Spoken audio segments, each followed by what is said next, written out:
by the board and also by HCAM.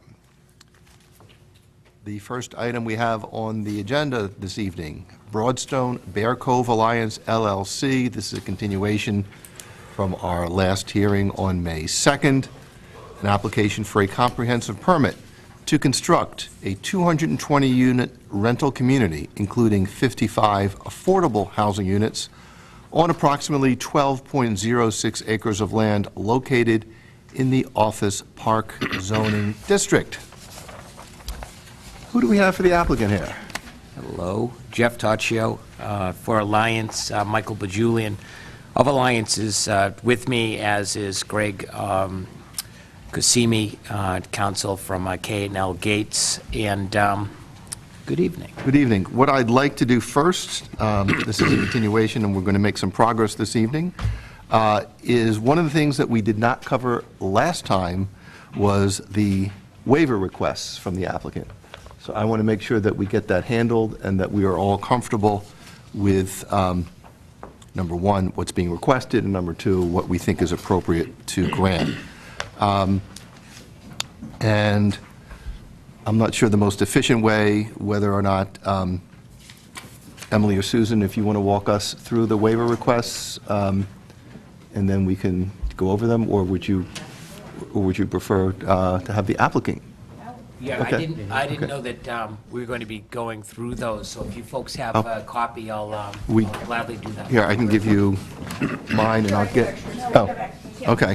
Thank you. 'Cause I do know this is one of the items that we deferred from last meeting till this meeting, and we need to get that accomplished for the record. You know what, I started marking this. There's only 6 here. Oh. No, I think we're fine for them. Next one on that. We'll figure it out by the time we get there. This is just mine that I brought along. I just printed that. Just Yeah. okay. So just as a guideline, these are the requests from the applicant for a waiver from local regulations, and at our request, the applicant has attempted to minimize or be very descriptive as to which part of the project the local regulation applies and what is the minimum waiver that's required in order to make this project economic. So Yep. with that, what we've done is the waiver requests have, they've been pretty much consistent over the last month or so. The last, I think the last change had to do just with the floor area ratio, where we recalculated the land area with the increased area of the A&R, which is on the South Meadow. Just so I'm clear, Jeff, we're all looking at the same document. It's the one that Alliance submitted on May 2nd, 2017? May 2nd, 2017, right, and it's also got the stamp. Yeah. So basically, what we've done, you folks under 40B obviously have the ability to grant those waivers from the zoning bylaw that are required to allow for the specific project, in this instance, the Broadstone project over at 230 Beal Street. What we've done is we've identified 5 local regulation zoning bylaw waivers requested, and then also a waiver from the general bylaw. Yep. With respect to the first, Section 3A, Schedule of Uses, so the use category, and I don't have my bylaws with me, although Scott does.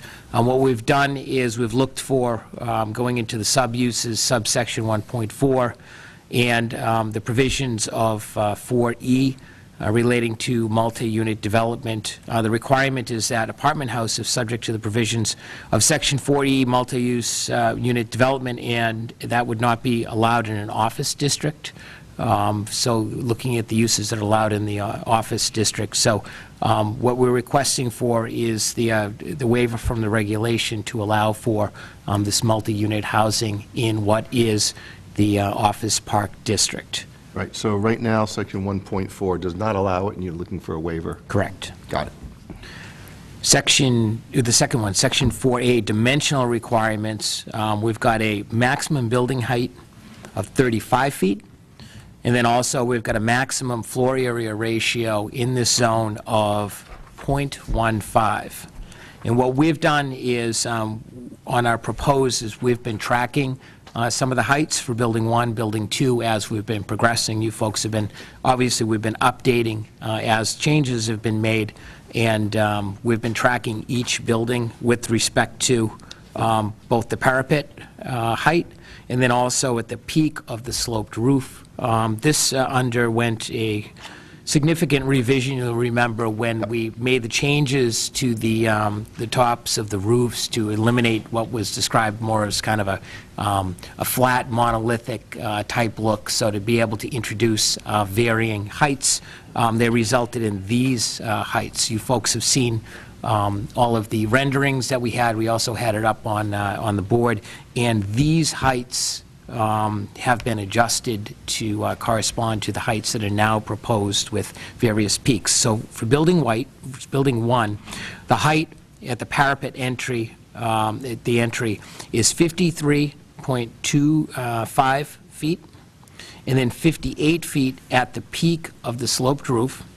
Building 2, the height is 56.75 feet, parapet at the entry, and then 61.5 feet at the peak of the sloped roof. And as we discussed last week at the meeting, the floor area ratio changed from 0.60 to 0.68, and that was no increase in the size of the building, but rather a decrease in the size of the lot that supports the building. Right. Do we know if these heights correspond with the latest plan set that we have? Yes, they should, yes. Okay. Okay.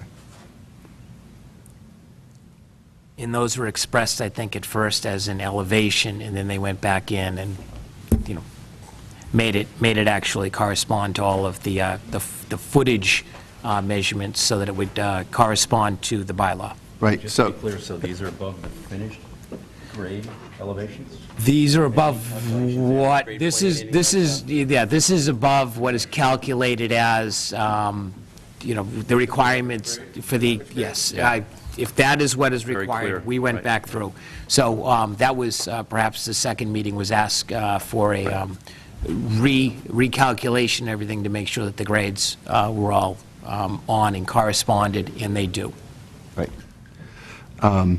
So, just so I'm clear, the waiver request here is not applicable to the entire building. It's only applicable to the peaks as described here. So if we were to grant this waiver, there would not be, the plans could not change to elevate everything to the maximum height here. The plan, the project would still need to be built consistent with the plans, Yes. even though we're giving this waiver. Yeah, okay. You with me? I think so. Right, so basically, if I can, our understanding is that, for example, where we've got 58 feet allowed on Building 1 at the peak of the sloped roof, that doesn't allow us to then go in and say, The whole building we're is going gonna to be square this off and bring it all. So, make a flat roof so out of what it, what we expect to do is to construct the buildings that are depicted on the plans, and what we've done is we've picked out the highest Exactly right. variations to identify those. Now, there might be another peak somewhere else that's 55, Right. 45, but what we did was, where it talks about the maximum, You got it. we identified that. Okay. Emily, are you okay with this one before we go to the next one? Okay, great, thank you. All right, the next one, 3, is Section 4B5, special requirement to the schedule of dimensional requirements. The requirement is a minimum 20-foot wide open and green space maintained along the entirety of the property line. In this instance, we're requesting a waiver to allow less than 20 feet of open and green space maintained along the line, specifically for, one, the pedestrian and vehicular connections. So, for example, where the driveway enters and intersects with the Beal Street right-of-way, obviously, we're not able to maintain that. That's also similar on all of the pedestrian connections. The second, the walkway and parking stalls that are abutting Lynch Fields. So we've got some of the parking which does intrude within a 20-foot measurement over on that north side of the lot in front of Building 2. 3, walkway on westerly side of the entrance drive abutting Bear Cove Park. And 4, the Building 2 move-in loading area access drive. And that comes in around the back. So if you'll recall, we had some discussion about this early on, and we were asked to just identify those particular, particularized areas, and we've Right. done that. Section 4C.5, general intensity. Let me just stop you. So on 4B5, my understanding of the waiver is that Section 4B5 will continue to apply, except we're changing the 20-foot issue, the 20-foot part of that regulation. Well, except for, yeah, exactly, except for these specified areas. Right, So exactly. all other areas, we're able to meet that. It's just Right. those, Yep, let's call them. okay. Okay, that's good. Again, Section 4C5, the general intensity provisions, Yep. not more than one dwelling unit per any single lot, and obviously, we're seeking a waiver. We've got multiple dwelling units, 220 dwelling units on this single lot, which is identified as 230 Beal Street. Number 5, Section 5A, the off-street parking requirement for the residential use, and they require 2 parking spaces per dwelling unit, length 18 foot with overhang, 20 feet without overhang, 24-foot aisle width. What we are proposing, it's 1.56 parking spaces per dwelling unit, length 18 feet without overhang within the garage, and then 23-foot minimum aisle width within certain portions of the garage. And you'll remember that we gave you folks an exhibit which identified some of those longer lengths, and those are all in the That's right. garage. Jeff Durk had, the numbers were slightly smaller. Jeff Durk had said that 23 feet was the acceptable figure that he recommended, so we were able to meet that figure. The 1.56 is consistent with other similar projects, certainly consistent with Avalon. A lot of the discussions, also it's supported by the company-wide and industry-wide work that Alliance has done. That's a comfortable number. And you folks will remember that there's a mix of subsurface parking spaces and then also the surface spaces. We then switch to the general bylaws for the town. Article 10, 34A, public ways and common land. This has to do with the removal of soil, loam, sand, or gravel from any land in the town, not in public use, to any location outside the town, which is prohibited. We're seeking a waiver to allow for soil, loam, sand, and gravel to be removed from the town as would be required. With the grading, the berms, the underground parking, et cetera, I'm not sure that we anticipate a significant amount on I the... was going to ask if you know, I know it's probably early, you haven't done the calculations, but do you know if this is an export project? Yeah. It is, it's a cut site. So It is a cut site, We don't have an exact cut and fill done, but it's enough that we're so looking there at. will be some material. Yeah.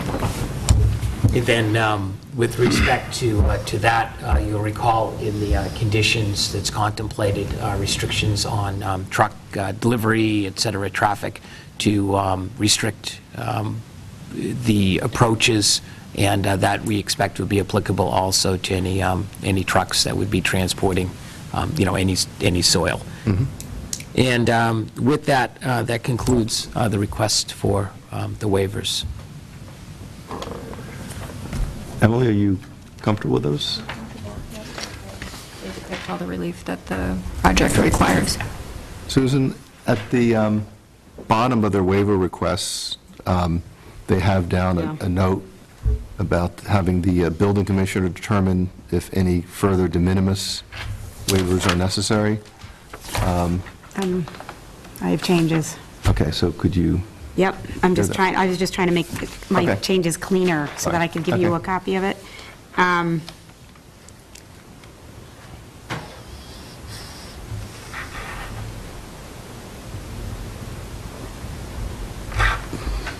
No, I should leave that. my recollection of the 40B regulations is that to the extent that something is not substantial, the board can consider it without requiring a full public hearing, a new hearing, but if it is substantial, then it would have to be basically reopening the permit. Right. There's two things that the board has used similar language before. There's two things. First, because they were just submitting this as a request, they have Right. worded it as a request as opposed to the board granting it. Right. If the board were at some point to vote this, then the language should be in grant form, so I was making those Sure. modifications. Okay. Also, they did make a few revisions that were helpful for clarification, but, Emily and I are just suggesting some additional tweaks to that, so I could walk you through my proposed, or I can give you, I think this is, there's one other change that I need to make, and then I can hand this to you. And then I can,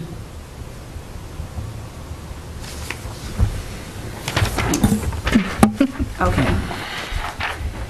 All right, so just for the sake of if there is a vote of the board. Yep. This is what the recommended changes would be. So it would read by granting. Yep. Rather than requesting. Right. The foregoing waivers from the local bylaws and regulations, it is the intention of this comprehensive Yep. permit. So it would delete the applicant to request A. Yep. So it is the intention of this comprehensive permit to permit construction of the project as shown on the approved plans, Yep. which is going to be a defined term in the decision. Yep.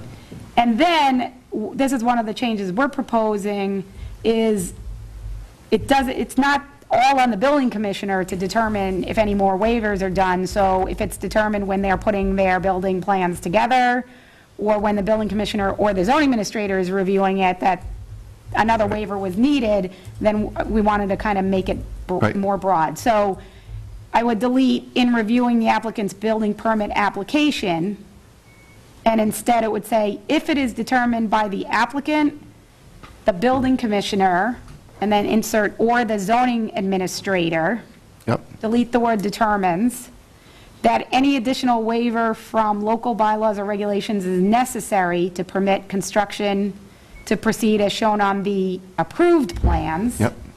Then delete "the applicant requests that." The building commissioner, or, and then I would delete "proceed as follows." It would Right. say the building commissioner or the applicant, small Right. t applicant, as applicable, Right. shall be informed of any additional waiver required, and then I make no other changes. Any matter determined by the building commissioner to be de minimis will be deemed included. Any matter determined by the building commissioner to not be de minimis, Right. then the applicant may submit a request to the board for a determination. Under CMR, that section that's referred to is the insubstantial change Right. provision. So I think with those modifications, it kind of makes everybody kind of responsible for identifying anything that may have been missed in this list. Does 40B contemplate a de minimis standard? Because I know there's the substantial and insubstantial standard that's in the regs. I'm not familiar with the de minimis standard. It's not, but Okay. I think, just from being here, you've made the decisions, but just my understanding from past permits in which the board's incorporated similar language is, for example, the height says 56.75 feet, plus or minus.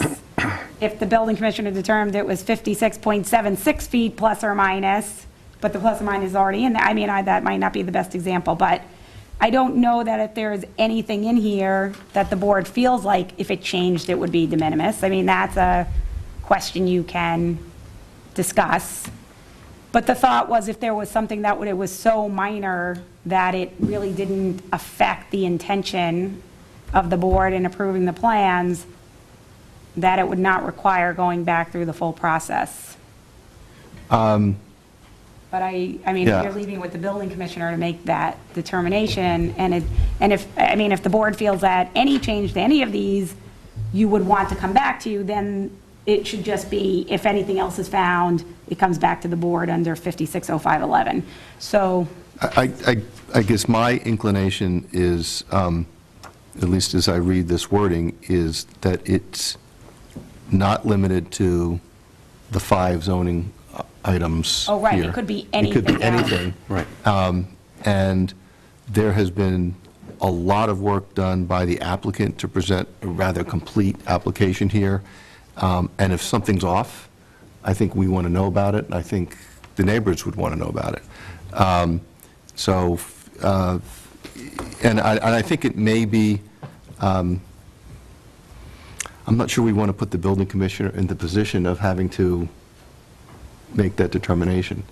You know, if it goes from 1.56 parking spaces, if that number changes, and we decide it's not substantial, then it's not substantial. But No, I mean, the We'll- regulations only provide for changes under 56.0511. yeah, and they're either So- substantial or not. And I think introducing a de minimis standard with additional discretion, we have in here already sufficient, what I'll call wiggle room. For example, the building height, 53.25 plus or minus, tells you that it's within some very de minimis standard there. But adding this language in addition to that, to me, suggests something beyond, and it also can invoke other regulations other than ones here. So- Mr. Chairman, if Yes. I may, this isn't in any positive or negative way, I totally understand what you're saying. I just thought I'd provide one item that we do typically see change, and Yeah. may fall into that or may not, depending on your decision, but parking spaces going from a concept plan, for example, particularly in a garage, to a final plan. Yep. And as mechanical spaces get sorted out, if there could be a +2 space or a -1 space. I just thought maybe that was a good example for your discussion on something that we do typically see, may move one or two the other way. Just thought I'd throw it out there. Yep, no, I think that is a good example. We've had, though, I think our, our consultants come in and weigh in on what's appropriate or not, and there have been so many moving parts, and we've, I think, tried to strike a balance that viewing any one part in isolation and saying it's de minimis, that there may be a cumulative effect. So I would really prefer that we consider the waivers as proposed, and those are in fact the waivers that we would consider, and then anything else, they'll either be substantial or insubstantial, and then 40B has the appropriate procedure for dealing with that. I mean, yeah. I would Yeah. suggest then that either you strike the entire paragraph then, because then the waivers are the waivers. Yeah. Or you get rid of A, and it's basically just shall be referred to the board for a determination. Yeah, which is already what 40B requires. So you could strike the entire paragraph, and that just leaves the list is the list, and anything that moves off the list, or differs from the list, or differs from the plans, ends up coming back to the board. Joe, if I may, I think that the genesis of this was from, I think we used Avalon as Yeah, I think you're right. a model. Yeah. I think Susan's suggested change, they're really, I mean, they're very good, and it reflects more what is likely to happen. Someone, whether it's Emily, whether it's us, notices something, and then we go forward. The other thing is, I mean, the regulation gives examples, so it actually gives some, not hard thresholds, but it gives examples of what would be de minimis, et cetera, so. No, it's substantial or Substantial. Right, and so in fact, it specifically says, if it's insubstantial, it comes to the board. And so this is a deviation from, that's exactly what it says. It doesn't, Say that again, I apologize. so if it is insubstantial, whether it's the determination of whether it's substantial or insubstantial is made by this board, it's not delegated to the building commissioner under 40B. So it says if. Right. Do you want me to read the language? So let me see if I can read how it would go. Well, I was just, didn't know if you wanted to know what the reg said. Yeah. Oh, sure. I have it right here. If after a comprehensive permit is granted by the board, an applicant desires to change the details of its project as approved by the board, it shall promptly notify the board in writing describing such change. Within 20 days, the board shall determine and notify the applicant whether it deems the change substantial or insubstantial with reference to the factors in 56074. Right. And that's when they give Examples, right. So that's how Yeah, it, that's how it reads. Exactly. And it's our intention to make sure things move along smoothly, but I just don't want there to be sort of open issues. So as I understand, the bottom is going to read, by granting the foregoing waivers from local bylaws and regulations, it is the intention of this comprehensive permit to permit construction of the project as shown on the approved plans. If it is determined by the applicant, the building commissioner, or the zoning administrator that any additional waiver from local bylaws or regulations is necessary to permit construction to proceed as shown on the approved plans, the building commissioner or the applicant, as applicable, shall be informed of any additional waiver required, and any matter I think shall- that it would be, and such matters shall be matter shall be submitted to the zoning administrator for, to the board. to proceed in accordance with 760 CMR 560511. So the applicant would communicate directly with the zoning administrator, and then Emily would just proceed as required by the regulations. You comfortable with that, Joe?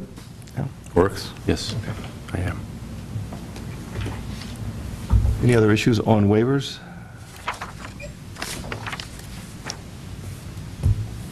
So then we can go back to the conditions that we've talked about. I know we had a limited number of conditions that need to be resolved, and I think last week we made significant headway, and I really appreciate the applicant having plodded through with us and getting done what we did.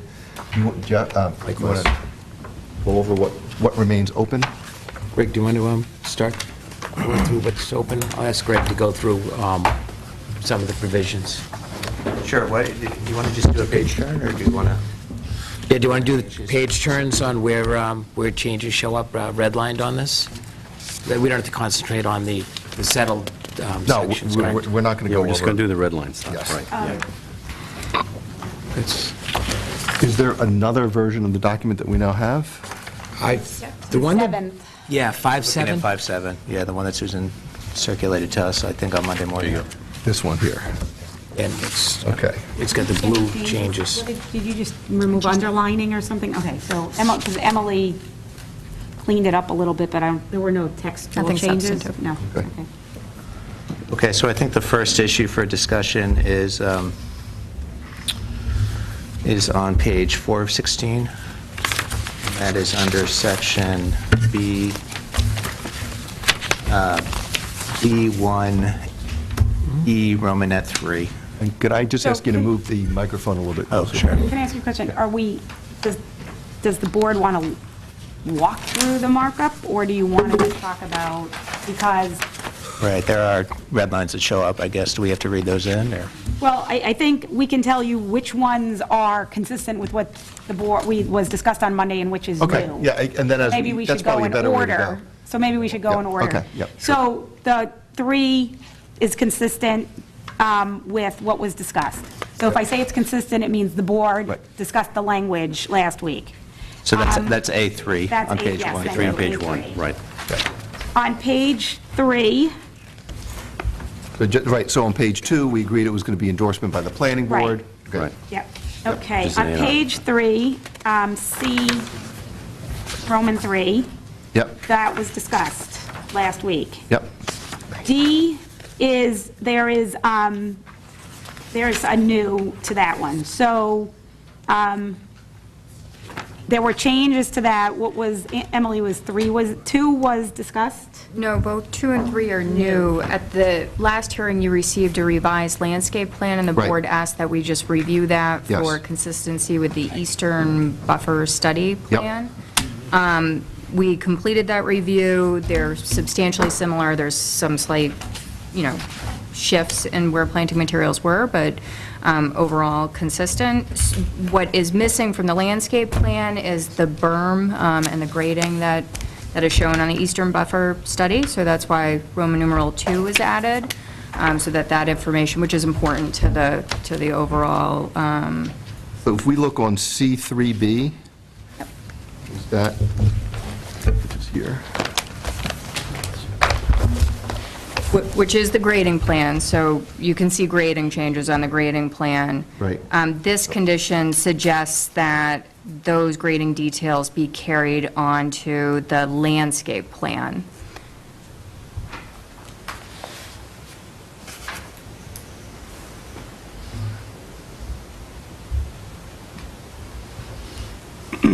Do you want the full complement of grading and spot grades on the landscape Just sheets? those that or- are shown, I apologize, the ones that are shown on both of these plans. So the berms shown on the eastern buffer study and sheet C3B, so they'd have to be shown on both. so not either or. Yeah. So, so grading but as far as details grading details. I mean, those- Associated with the proposed berm, so there are just two, are my understanding, right? On that side, that was shown on that eastern. So basically, just show the grading shown on C3B, that's everything east of the parking lot, add those contours to the landscape sheet? Sure, that would be sufficient. What we're primarily trying to get at are that there was a lot of screening that you worked out with your neighbors. There's a condition later about these berms and the landscaping associated with them going in at a particular time. It would be nice to be able to refer to the landscaping plan, since those two things really go together, the berms and the plantings, and just look at the one plan. So it's really this area and this So area. not just the grading. Yeah. Got it.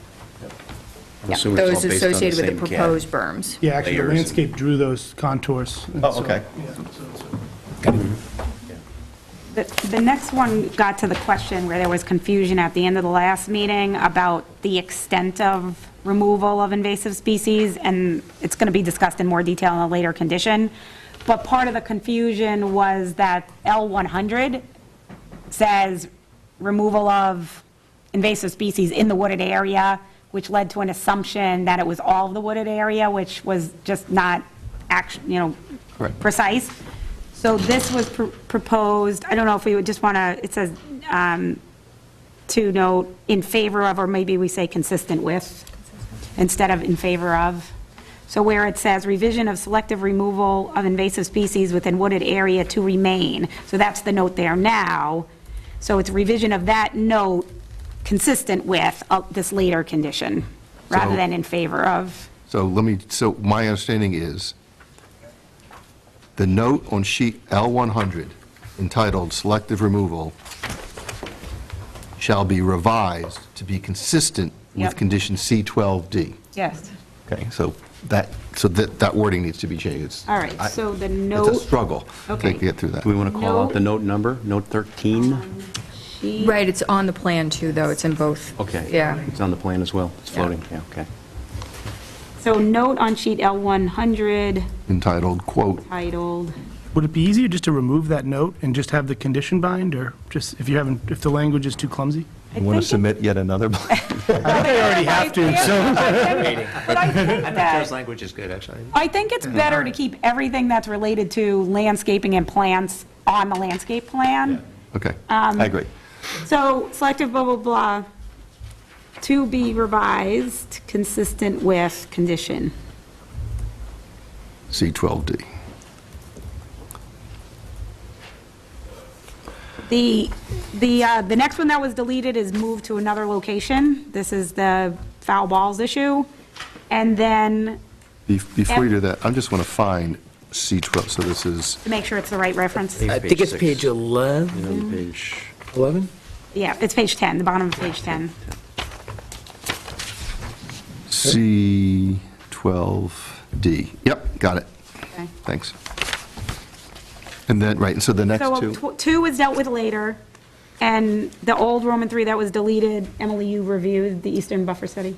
Yeah, I think we can, there's actually, since they submitted the revised sheet L100 at the last hearing, there are 2 additional trees shown on L100, now that they've got the addition, that evergreen layer depicted above and beyond the eastern landscape buffer plan. So I think we can delete there are no additional plantings shown on the eastern landscape. Emily, so in little Roman, the new Roman 2, should it say Eastern Landscape Buffer Study Plan? Because you refer to it differently in the new 2 versus the new 3. I think the new 2 is accurate. The Eastern Buffer Study, So it's not called the Okay. Eastern Yeah, Landscape. it's actually, called- it's Eastern Buffer Study with gate, to be precise. Okay. So we can. Okay, with we can gate. include the gate. Joe, I've got a supplement if you pass some on the ball field, so you'll have them.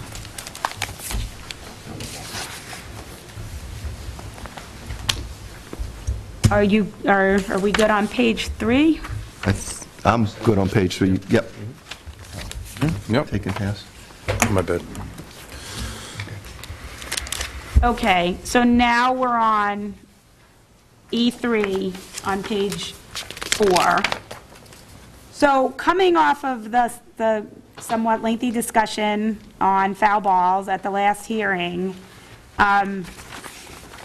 this was my just attempt to try to, I don't know, put in some kind of workable format what was discussed at the last meeting.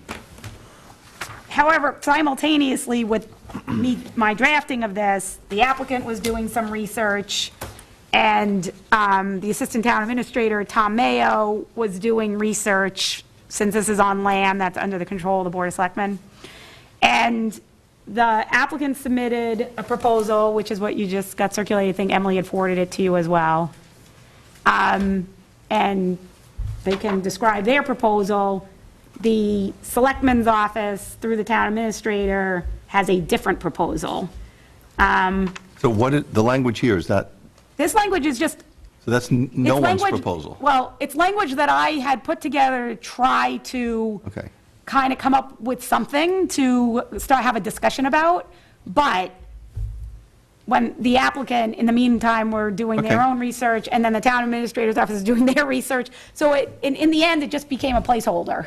Got it. Because I don't think it's, well, the board might just like it and want to stick with it, but it's not what the applicant or the town administrator's Okay. office would prefer to see. Okay.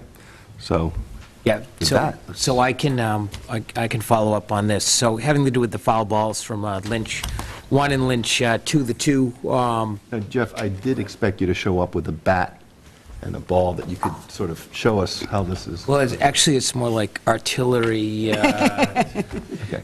fire. So we actually, we spent a lot of time out at the fields, looking around. Scott Golding and I running around, taking a look at different scenarios, different solutions, different issues with Lynch Field. And basically, the issue is, the foul balls are ejected, from those 2 fields, and that just happens, and we understand that it happens, with some frequency, et cetera. So you folks have expressed concerns with, the balls striking targets, et cetera. So what we did was, we just jumped into this, started doing all of our research. The way that we looked at it in going at it was that there are a whole bunch of different groups, departments that are involved. We've got the selectmen, you've got the town administrator, you've got town real estate council, town council, you've got your board, also Hingham Little League has been weighing in, and Mark Thorell, Recreation Department, has also been weighing in. So there are a lot of different opinions, and, different people have different approaches, et cetera. So what we did was we took a look around. We looked at everything from Cronin to the middle school to the high school. High school and the middle school being real recent, real new, to see what they're doing. At the same time, Michael's been on the phone with AAE, which is out in Pennsylvania, about what their systems are. And as everything starts to come together, and I can give you some of these folks, some of these photos. This is the middle school. It's new. You can see how close it is to the building. we've got various others, if you want to just take one and pass them. I won't give you too many here, just because they all pretty much show, relatively the same thing. But you can see at the middle school, which is a fuller-size field, bigger kids, older kids, you've got the netting that's up there supported by the poles, and that seems to be, at least, from what we find, kind of state-of-the-art when we look online, when we talk to people, when we actually talk to the manufacturers of these systems. Also, I think the proof's in the pudding when we go around town and we look at the two newest projects. What did they use? They used this. So one of the suggestions from last week was that we look at what the solutions have been around town. And, again, this is what we wound up finding. Cronin Field, which is funny, and back of us back here, which I think is the oldest, has a netting solution, not with these intermediate poles that are strung in between, but there's one cable that goes between two, like telephone type poles. So it's a little more of what we were thinking about last week. But I think, that's certainly, something that's out there. But, our proposal as we go forward has to do with these more modern situations. So on Monday, what we did, and you folks have it, is that we went through, there was some clip art which was attached, which looks eerily the same as, what we've got here in Hingham. And what we proposed to do is to look at, I think it was 200 linear feet at 25 feet tall, wound up delivered with poles, et cetera, wound up being a little over $14,000 delivered to Hingham. What our thinking was, instead of us going out and fine-tuning exactly where it should be, and we proposed to you folks where our people thought the best areas would be with respect to, where the foul balls would be generated, and then the parking area on our site, and then also the playground, which is on our site, and that's how we came up with that 200 linear feet. But our proposal was, some people may differ, the selectmen may have a different, people may want to break things up, do things closer, further away, and that wasn't necessarily something that, we should be making all those determinations. It's the town's field. And our proposal was to provide $25,000 to the town, so we figure, 14 for the 25 high. If the town wants to go only 20 feet high in their discretion, there's more money in the kitty. We figured that the overage in that configuration, that's like an extra $11,000. They could actually, use that for installation, et cetera. But in our estimation, that was a fair figure that allowed the town to mitigate those two areas that we're looking at. So I'm sorry, what was your cost? It's the actual price sheet, I thought it was 14.2. It wound up being, I think it's 14,095, and that's delivered, but that's not installed. So that's An estimate for installation? no. Do we have any? We're still waiting on it. We were scrambling to get this, but we asked, and we walked through the actual installation. It's actually a very relatively simple process, and all the materials are included here, but for the concrete filled pole. So the representative said that they don't do the install, but that they thought 10,000 would be well more than enough based on their experience for that type of a program.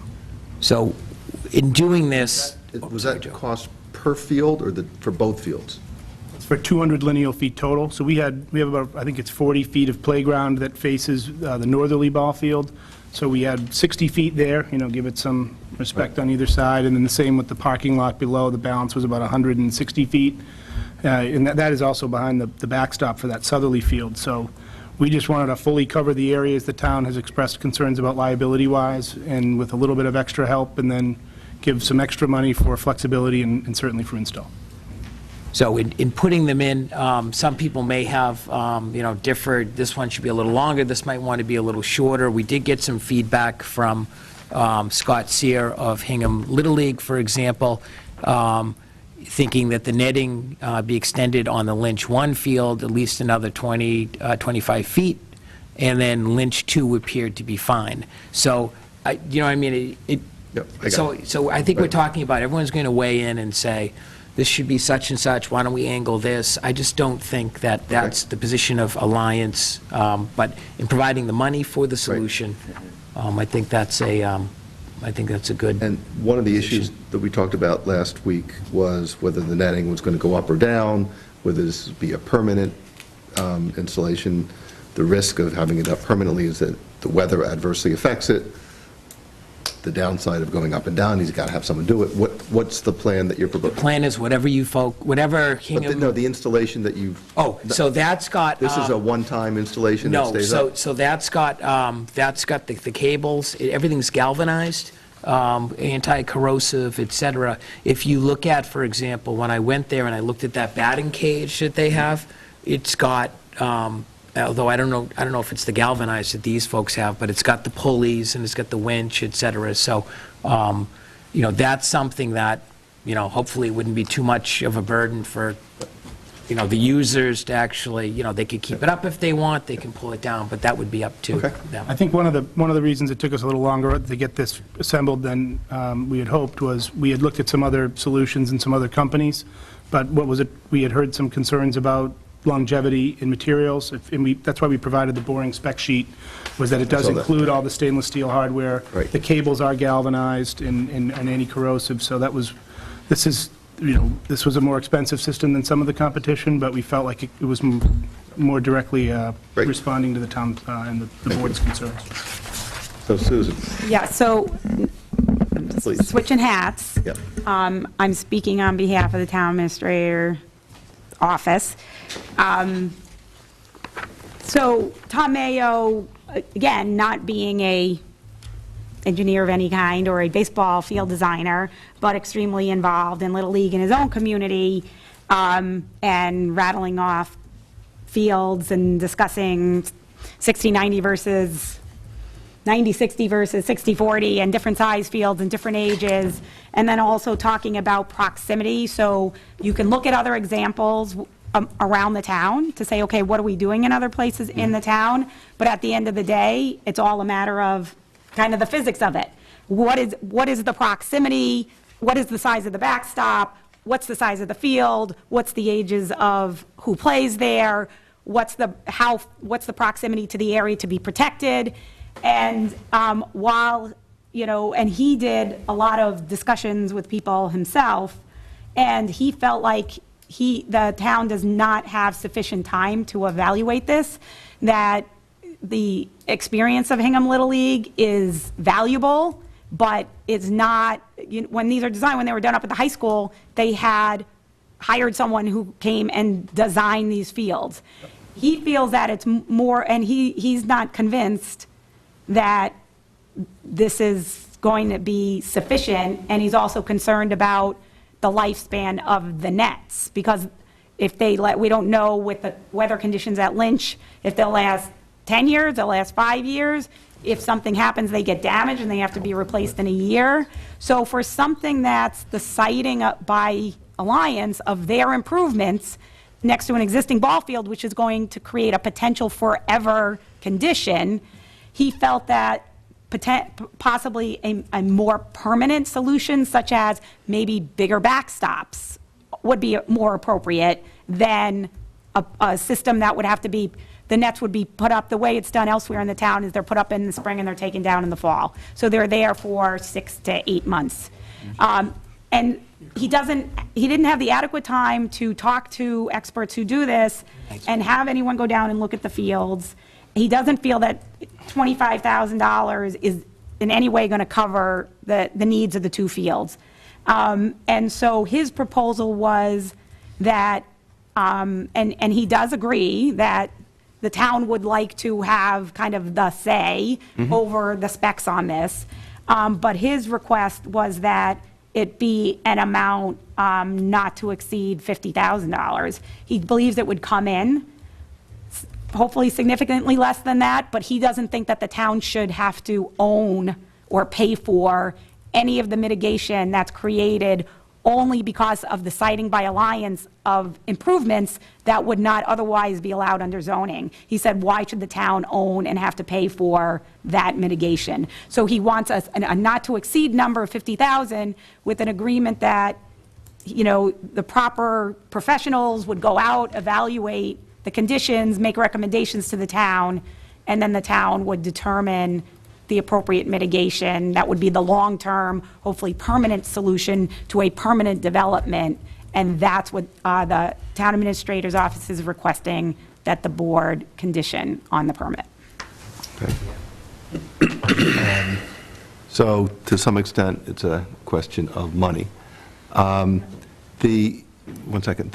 I mean, this is an unusual circumstance because the mitigation that's being proposed is not on the applicant's property, it's on town property. And I understand, and we discussed this last time, that the applicant does not want to have netting on their property because it's a congested site for them. So I understand the concerns you're raising. Yes, I would just say that it's no different than them having to make off-site roadway improvements. They're mitigating impacts, direct impacts of their own project. got it. Yep. Okay, so looking at it, and this fuels where our approach is coming from. The first thing is that we have no waivers on that side of the building, so there's no footprint of building that could otherwise not be there under the underlying zoning. So that's the first thing. Second thing is this is an interesting, the baseball foul ball cases go way back, and it has to do with, it's basically a trespass.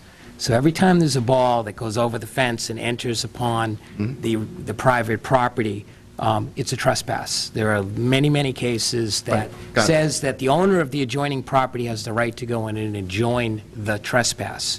So it's not a situation where all of a sudden our having people there, somehow we're causing something that has to be mitigated. The town is in a situation right now where a trespass is happening, a trespass, for whatever reason, they're not complaining about it, but there's a trespass zone that occurs, and in order for them to use the property that they own, they have the right to do that unmolested. In this instance, what we're trying to do is we're trying to help the town mitigate something that they are causing that is a liability problem for the town, and that's why we're providing the funds, and we're saying, this we believe is ample, because as from last week, figure out ways to protect those areas, right? Because if a foul ball hits the grass or whatnot, I don't think anyone's going to have a problem. The issue is it going to hit a car, is it going to hit a person? So actually saying, that we're somehow, causing this problem that has to be mitigated, that's taking the situation and turning it on its head. And I don't think that's supported. That's the reason that we're looking for something which is, we think, generous financially, focused on it, and not a situation where we'd be going in to look to improve whatever infrastructure is there for the town. Likewise, whether they come up, whether they go down, that should be a determination on, probably the licensee, Hingham Little League, and not have to put it on the, for lack of a better word, victim of potential trespass. Joe, I'd like to respond to some of that. First of all, I think it's not accurate to say that there are no waivers associated with the improvements being put there. The use is a waiver. There's a required 20-foot wide open space and green space along the entirety of the property line that's required. And in many locations along this boundary, they are not maintaining that. There's a pedestrian walkway, there's parking, there's an FAR. They would not be able to build potentially this building at all under existing zoning, so there wouldn't be any improvements potentially in this area. So I think it's inaccurate to say that there are no waivers being granted that are leading to the potential damage to persons or property that may happen once their improvements are built. It is true, balls are going over there. Hingham Mutual has always worked very cooperatively with the town and has never had any issues or complaints with the town, and has supported the town's uses here. We will too, definitely. Okay, well, and so that's what's being asked by the town administrator's office. And so, therefore, it is not it's the same in that the balls are still flying, but it's not the same in that the waivers being granted are permitting them to overbuild the site beyond what zoning permits in every possible way that matters for this issue. And again, the town does not want to have to pay for or have sole responsibility for paying for that, because the cost of, someone gets in the head or someone's child gets hit on the head with a ball, whether the town has, defenses under state law or whatever with respect to tort liability, et cetera, or limits, it's still legal fees and money that's going to come out of the town's pocket if there is a lawsuit, whether or not the town is found ultimately responsible or not. So again, the request is that there be a sufficient pool of money with an intent from the town administrator's office that they can rely on or not, that every effort would be made to keep that, not expend the entire amount. Yep. So, Susan, are you saying that the Section 4B5 waiver with respect to the minimum 20 feet, that if that was not waived for this particular area, they would not be able to have their project as close to the fields? They'd have to remove a pedestrian walkway, east of Building 1, and they would have to remove some of the parking spaces that are on the south boundary with the ball fields.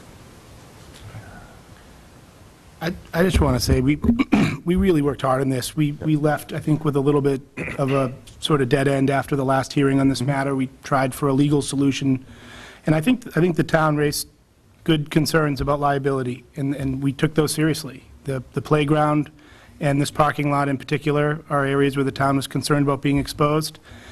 So we proposed, on the map, you'll see, we used a solution the town has used for Babe Ruth and older fields, the same height, the same system, that physically covers all of those areas. I mean, they're really, and then we added what we had hoped would be a gesture of goodwill, a very substantial contingency and installation allowance. If the issue was protecting the town's liability with solutions they've used in the past, and we did a lot of due diligence on that, we think we've done that. We think we've used solutions the town has accepted recently and frequently on the areas the town has said that they're at risk, and then tried to just not give you a $15,000 solution for it. We tried to give you enough to complete the task and do it right. So, for a $14,000 or $15,000 solution with, to go all the way up to 50 just seems, and we're really just trying to be responsive to the request. So, that's, if this is town council's, this is part of our challenge that I think Jeff mentioned, is town council's concerns and Little League's concerns and the selectmen and real estate council and certainly the zoning board. There's a lot of opinions here at play. So we tried to give enough cushion to allow what we thought was a direct response, protect the parking, protect the playground, and that plan, we think, does that. So, to go to 50 just seems like a big ask for a solution that we priced out. The school department, it's what the school department's been using. They didn't put in an oversized backstop, Yes, they did. et cetera, et cetera. Well, look what they used. They used what we're talking about, and that's... So, okay. So let me just a ask, couple. did the school department put in an oversized? Yes, they did. But I would also note that the ball fields, the netting, most of the netting at the field is at lacrosse, where the balls do not fly as high, and there are oversized backstops at the baseball field and at the softball field across the Union Street. The other important factor here, and this is what the town administrator is saying, is engineers design those fields.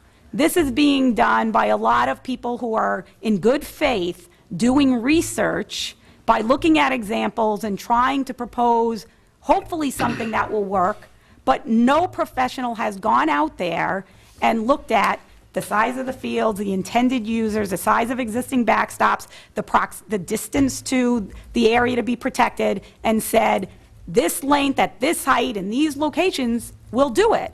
And it's not, it's not, the 10,000 is a gift. Giving $15,000 worth of poles and nets that then have to be installed is not sufficient. So it's really, what they're proposing is a 25,000, we hope this will cover it amount. It is not a determined amount. When we did the sidewalk that they didn't want to build, the town engineer, who is the town engineer and builds sidewalks for the town, actually went out and priced what it would cost to build it, the cost of the materials, the curbing, actually went out, looked at the length of it, and was able to price it out to a number he was very confident at.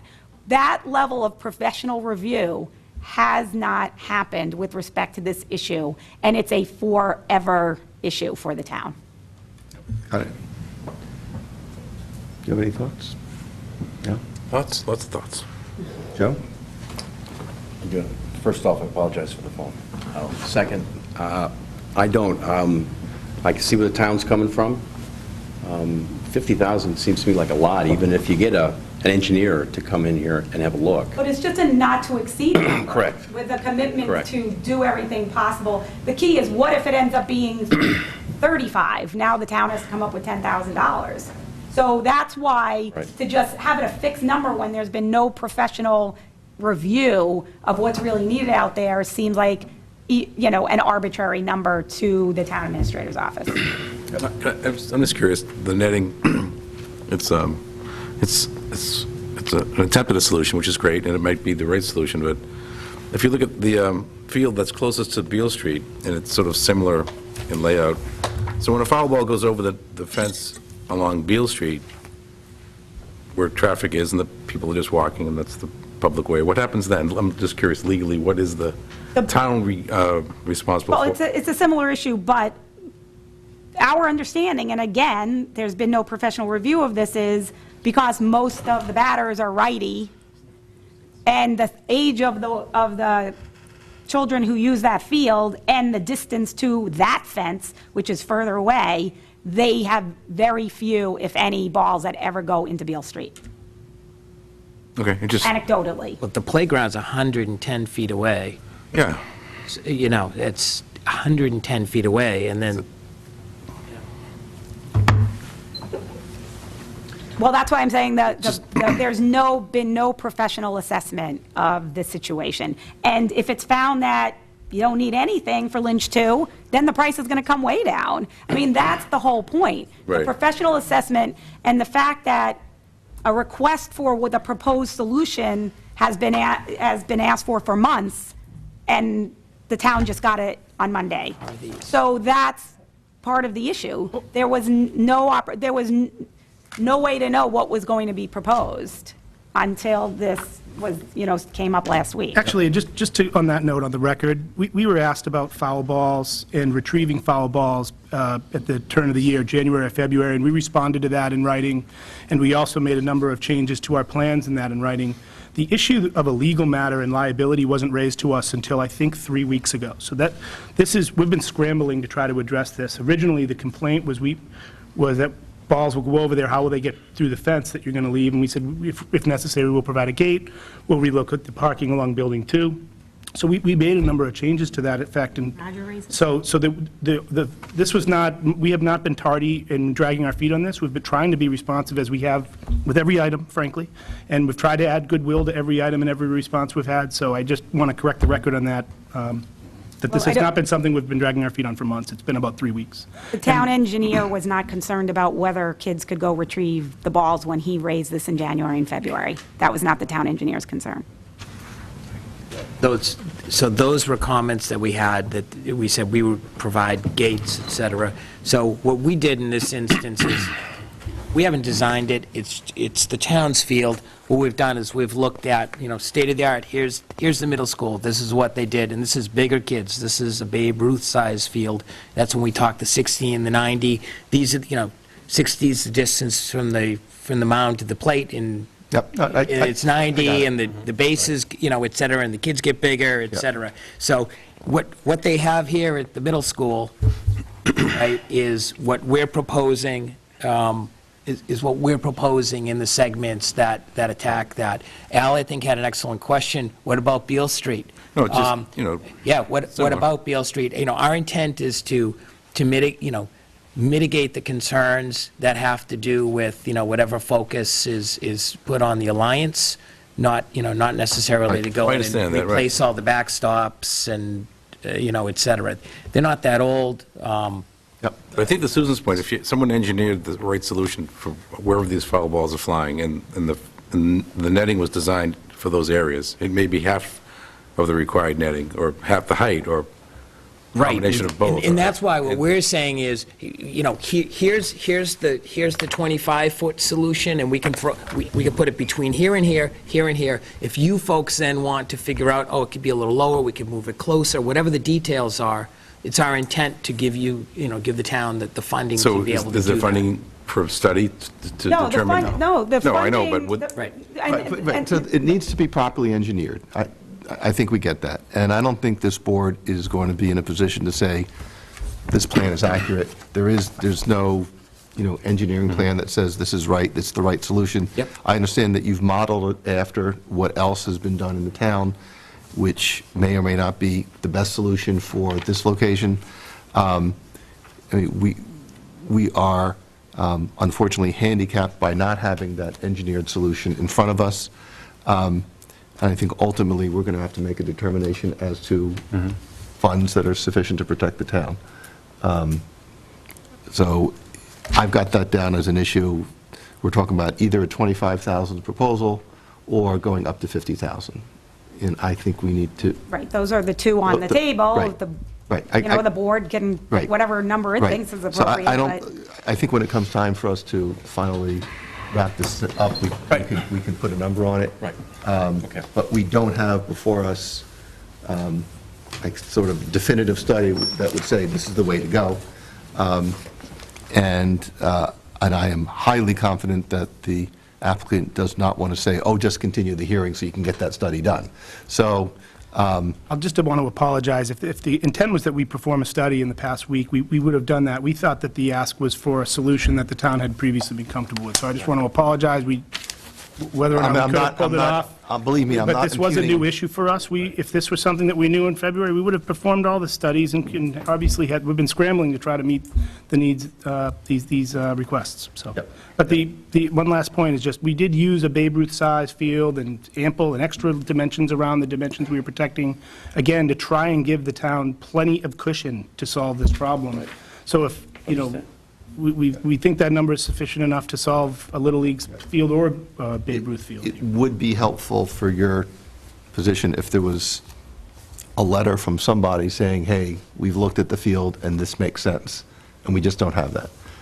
But I understand what you've done. So I think we should move on, please. So Under, putting my ZBA hat back on, Yes. we're under, it's under F, that is the change that was discussed last week, no balconies located on the north and east elevations of Building 2. Greg, you've got, if I may, we just had one comment to that, and I think this was discussed at the last hearing. There will be, on the courtyard north-facing units, some balconies, so if we could just add at the end of that language, except as shown on the Cap A approved Cap E plans, I think that does it. Does that work? Yep. Now, so I'm sorry, could you repeat that? Except as shown on the approved plans, defined term. Yeah, because you did point that out. Right. Yep. We went back and checked, there are none in those sensitive. Right, exactly. Page 5? Okay. We're on page 5, under stormwater, these are just corrections. Yep. And again, the same thing at the bottom of page 5, that was a correction that Joe Yep. had asked for. And the same on Roman 3, going up to the top of page 6.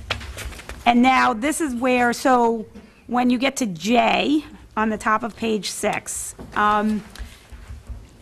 in the previous draft, everything related to the land transfer, so this is this parcel B1B that's intended to be, what happened is, everything related to that got all lumped together, but the permit is structured so that there's, plan changes, there's pre-building permit, during construction, post-construction, et cetera. So we needed to break them up to put them in the appropriate locations.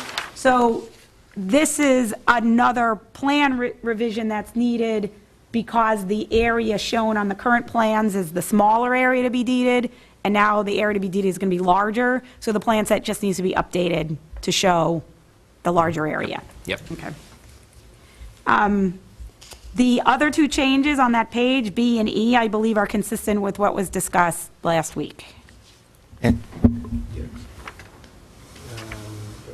Before we leave this page, yeah, before we leave We this did page, have sorry, one. may I Go jump ahead, back up to please. the very Yep. top where we added the words construction general Yep. permit?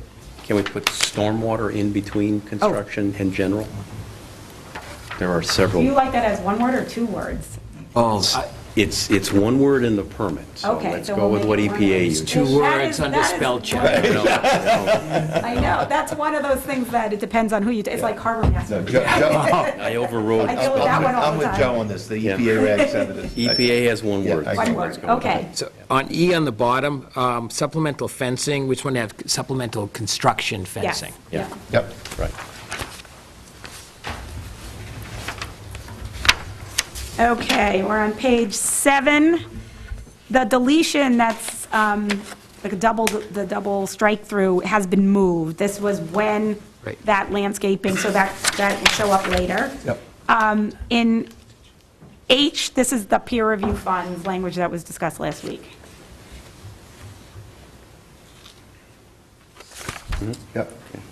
Okay, at the bottom of 7 and 5, so this is where we moved around some language. So this, again, is still the treatment of that parcel, and you'll see it shows moved, because if you look over to the next page, other information was, this was just moved up. There were other provisions that have been relocated from this section. So these are the same conditions that were in there, they've just been moved up, so now they're in A and a B. The installation of granite bounds and construction fencing.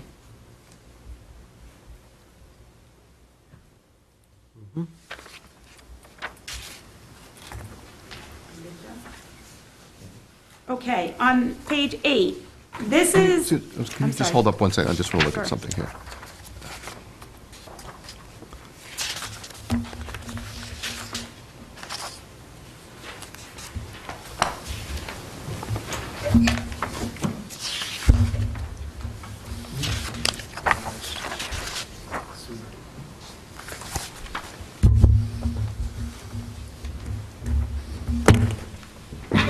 Okay, go ahead. okay, so When we get to 7. Yeah. When we get to 7, we just grab we're them on together. 7 now, so. Okay, so 7, as you may remember, there was a lot of discussion and marking up of how to address the confirmation of the private sewer capacity. I had taken pretty detailed notes, and I believe this reflected what we discussed. But then I did hear from Greg this afternoon that they have some proposed revisions. I have not had an opportunity to review this yet, so we're all kind of reviewing it together for the first time. So we've handled all of the changes on page 7 as well as page 8 up until this issue. Is that right? Yes. Correct. Item 6. Yep, okay. So, I don't know, Greg, do you want to walk through your proposed changes? Sure, do you want to read them first, or do you want to go through? If you actually, you can read them to us and we'll Sure. get it. Okay, so I'll read the provision in total and I'll Yep. identify when a change has gone in. Confirmation of sewer capacity. As of the date of issuance of this comprehensive permit, the existing building at the property indirectly accesses the existing public sewer system main within Route 3. The applicants asked for the following language to be inserted after that sentence. The applicant has submitted various studies and reports detailing the proposed utilization of the same sewer layout as is used by the existing building at the property, and then that is defined as the existing sewer layout. Do you want to discuss that, or do you No, want no, to let's keep going. Except, again, the applicant has asked for this sentence to be added. Except for the capacity of the existing sewer pumps, the peer review has reviewed and confirmed the capacity of the sewer lines and other infrastructure in the existing sewer layout to adequately serve the project. going back to the original language, prior to the issuance of a building permit for the project, applicant must deliver to the board the following, added word, additional information which shall be subject to peer review, defined term sewer peer review, at applicant's expense by a peer review engineer on behalf of the board. The applicant shall provide the zoning administrator with up to $5,000 to replenish the sewer peer review account. Such funds will support consultant sewer peer review. Such funds are not to be spent for any other use, and any excess funds will be returned to the applicant upon project completion. That language mirrors the language on previous page H for peer review of as-built plans. Engineered plans evidencing the layout of sewer access from the project site to the public sewer system, if different than the existing sewer layout. B, reports by a qualified licensed engineer confirming the capacity of the sewer pumps to be utilized by the project under the existing sewer layout to carry wastewater flow from the project site to the public sewer.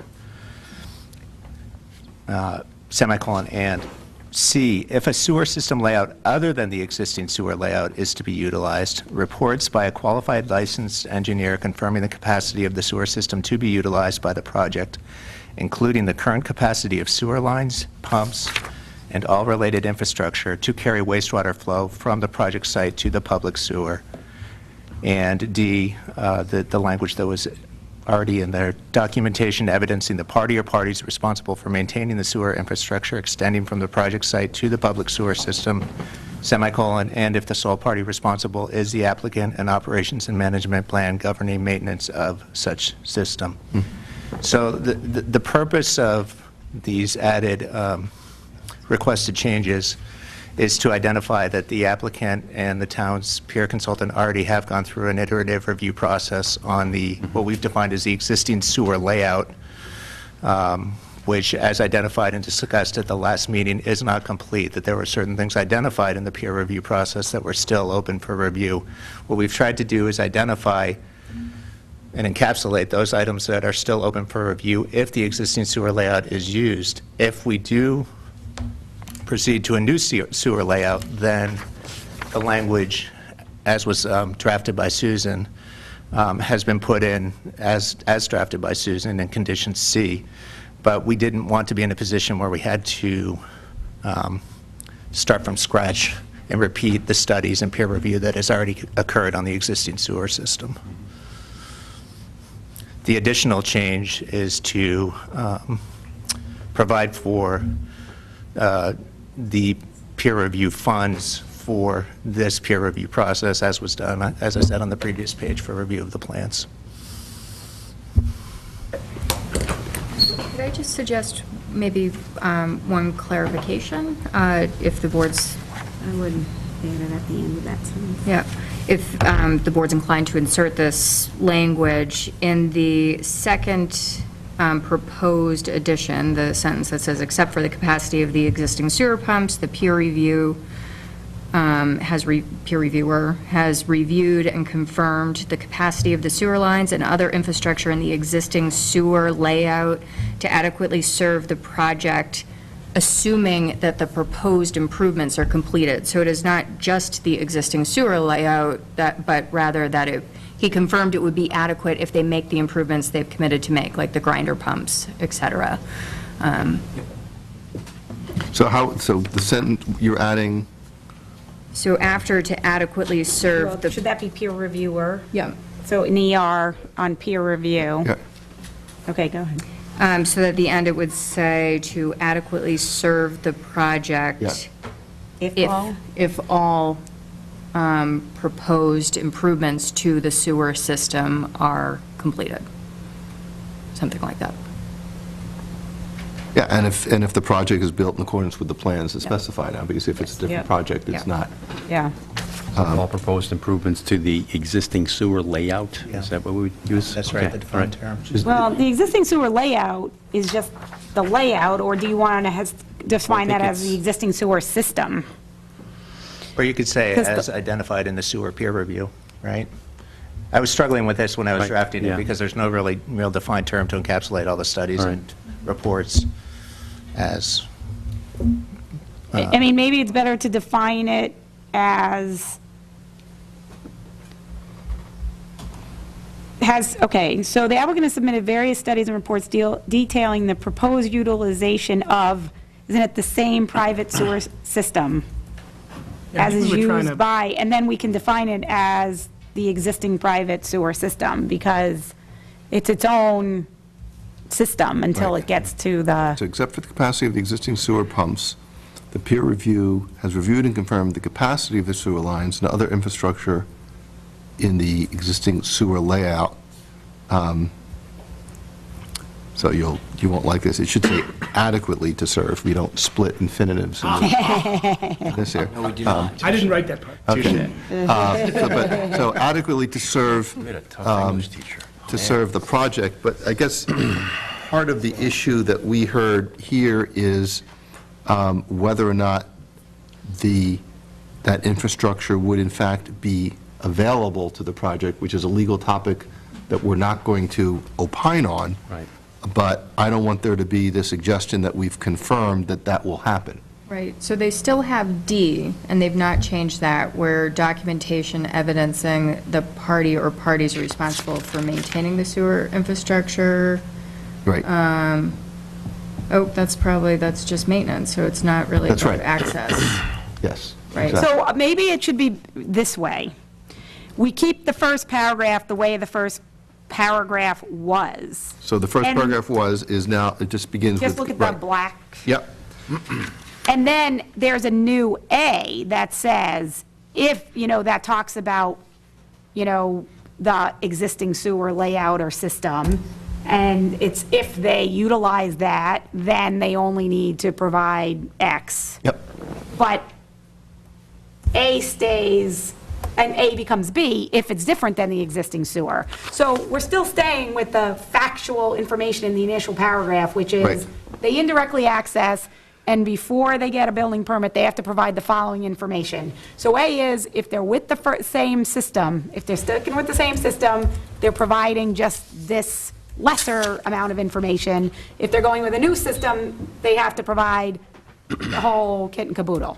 That kind of gets you to the same place, doesn't it? Yeah, that's the same mission. It's just, so- but I understand your point is like, we Right. had intended that first paragraph is to just make a factual statement as to the state of what exists today. And then there's the option of, do you stick with what you were hoping or planning to use, or is there going to be something new? Susan, can you help me with respect to the term capacity of the sewer lines? I thought there was a question in the report as to whether or not, that may have been designed with I that. think it should say the operation or design or something, My because recollection- capacity is of the pump, it was the question. Right. And so my understanding is that the report opined as to the design capacity, but not whether or not that was its current capacity. Well, I Am I think they wrong? spoke to the capacity of the pipes being sufficient. Right.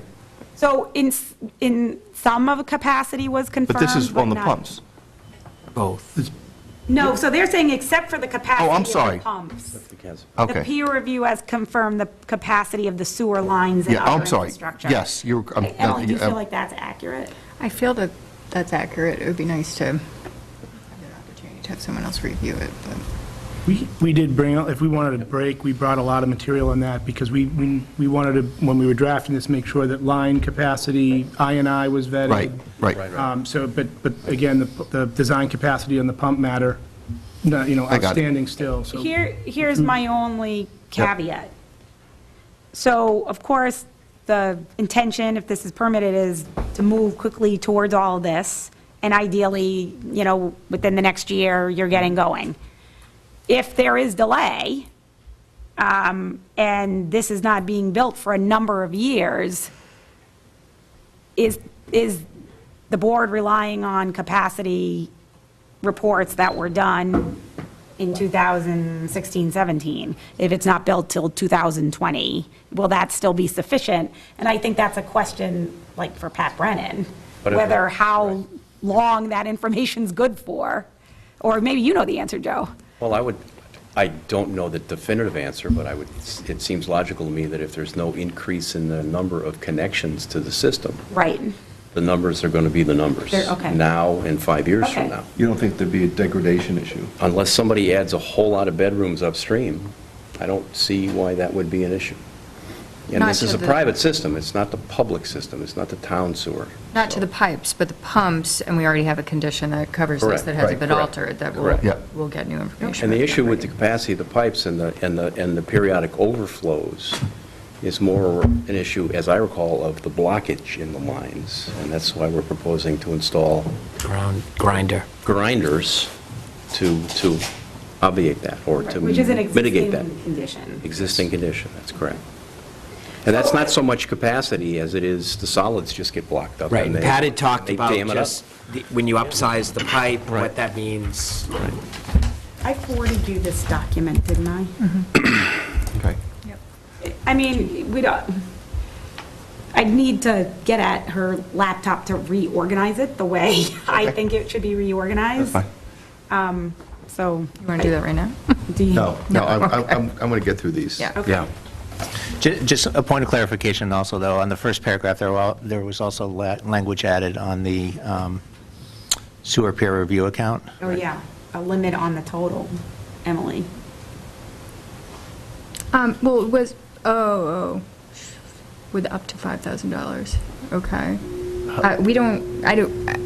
I can't imagine that it would cost anywhere near that, but I don't know.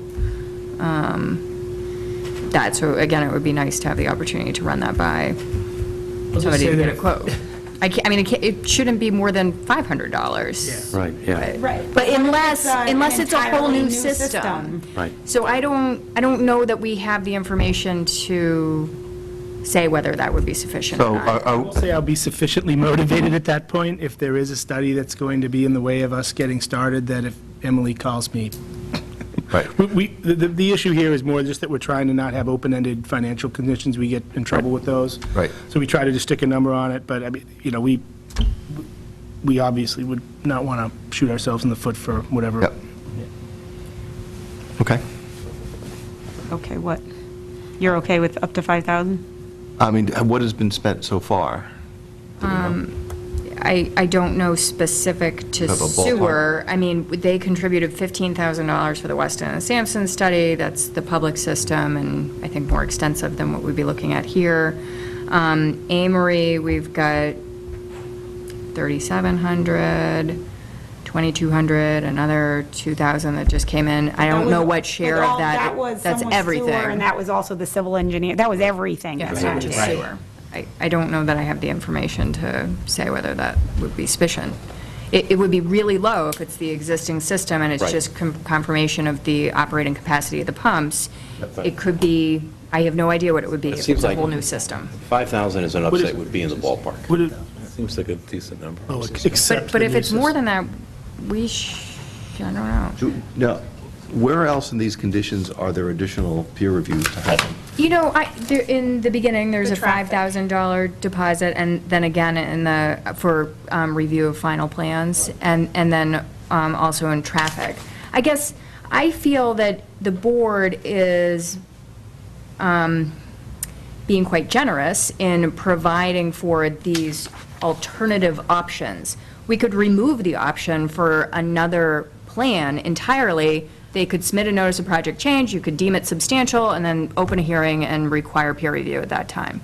I think that would require much more time on the other end, but that's another alternative. Do you want to bifurcate and say that we're happy to commit to what it takes to peer review it. Obviously, at that point, we have a solution and we want to connect. So, do you want to come up with? Yeah, if it was a $5,000 cap on the A option, Right. but open to whatever we need for the B option. 15, I don't know, whatever, yeah. I'd rather not be wide open. I'd rather you pick a comfortable number. Sure. So pick the 15 for the, 5 and 15. yeah, Sure. and it'll be your option in terms of, Right. Right. hopefully, it's the lesser. We need an identified cap. Right, okay, got it. Yeah. Okay. Which condition is this? This is C, what section are we in? Yeah, page Goes to C, right? or 10. We're in C7? It's B, I think it's B7C. Yeah. Well, they've changed, the little numbers, letters have changed. Oh, no, you're right, it's B7. Right. B7, okay. It's a pre-construction. All right, so this needs to just get reworked. the other one. Okay. It's actually a big one. All right,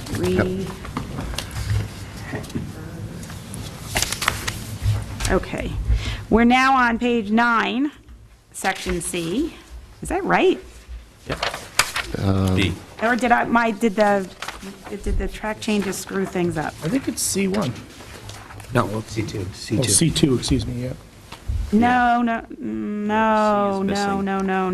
The C is missing, Susan. No, page 6, Yep.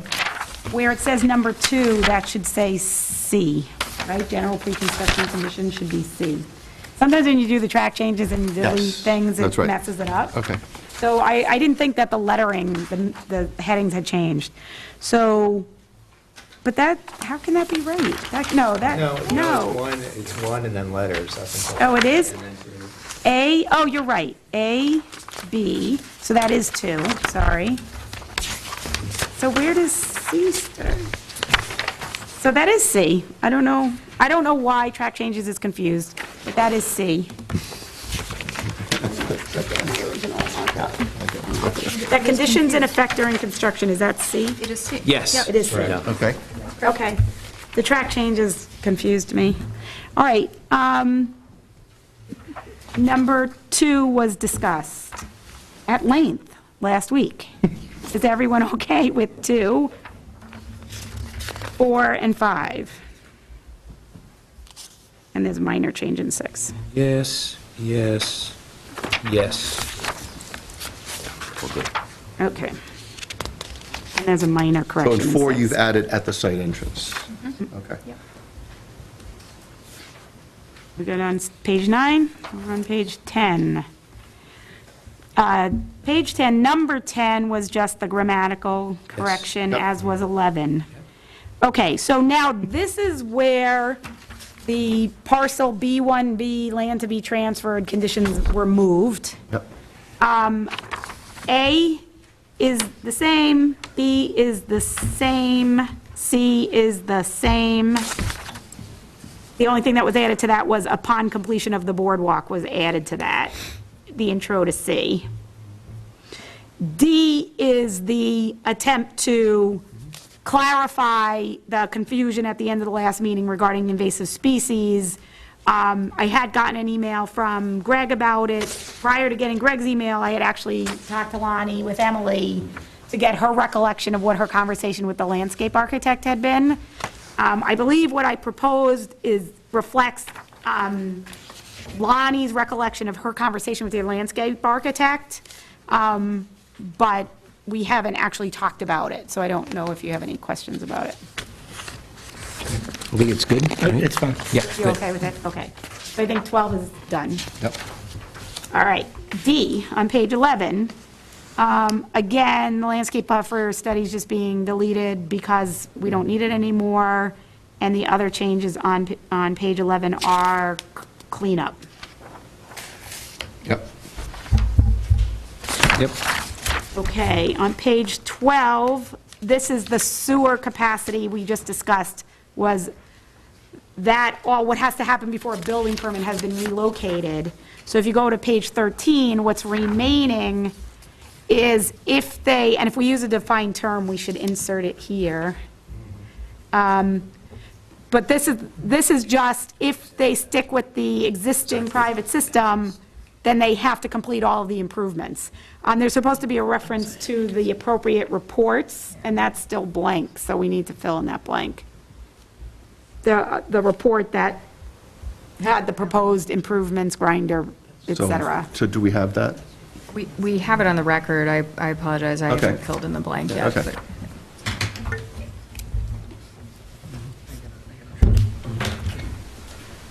You follow me? Okay. This is a requirement that the grinders be. I'm sorry, I Yes. lost place. Confirmation of number certain 4. private sewer improvements. So this is just the requirement that before you Yeah. get a C of O, you actually put in the grinder, pump, do whatever you're supposed to, your reports said you would do. So 1 second here, so, You want me to say it? Go ahead. Yeah, I guess my only concern here, and it was something that struck me late, so I apologize for not bringing this up before, is that it's a jointly owned sewer system. yep. So we have offered and are ready to provide either the installation or the funds for it. We've spoken with our neighbors about that. But there could be an unusual situation, particularly in an antagonistic one, where they may not allow us to install it. Right. So we were hoping that would be some ability to either say, provide the fund, what it was. Well, complete or cause to be completed, so if Something you like gave that. them Yeah, the that's funds, fine. then someone else would complete them. Something like that. Are you, are you comfortable with that? And I'd only say that that may be the solution that we, so that's why I bring it up.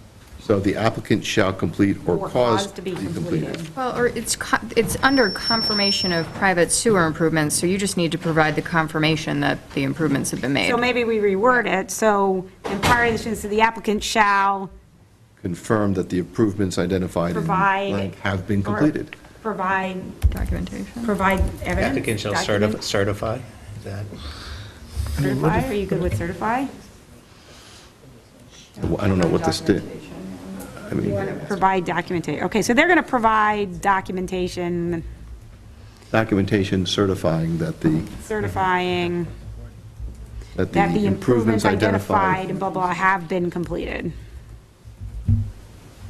So there's a couple scenarios. One is the applicant actually completes it. The second is they provide the funds to either the co-owner or a third party to complete it. And the third option is they provide the money and it's not completed. in Well, which it case- has to be So if it's completed. not completed, then they will not have satisfied this. Okay. Right.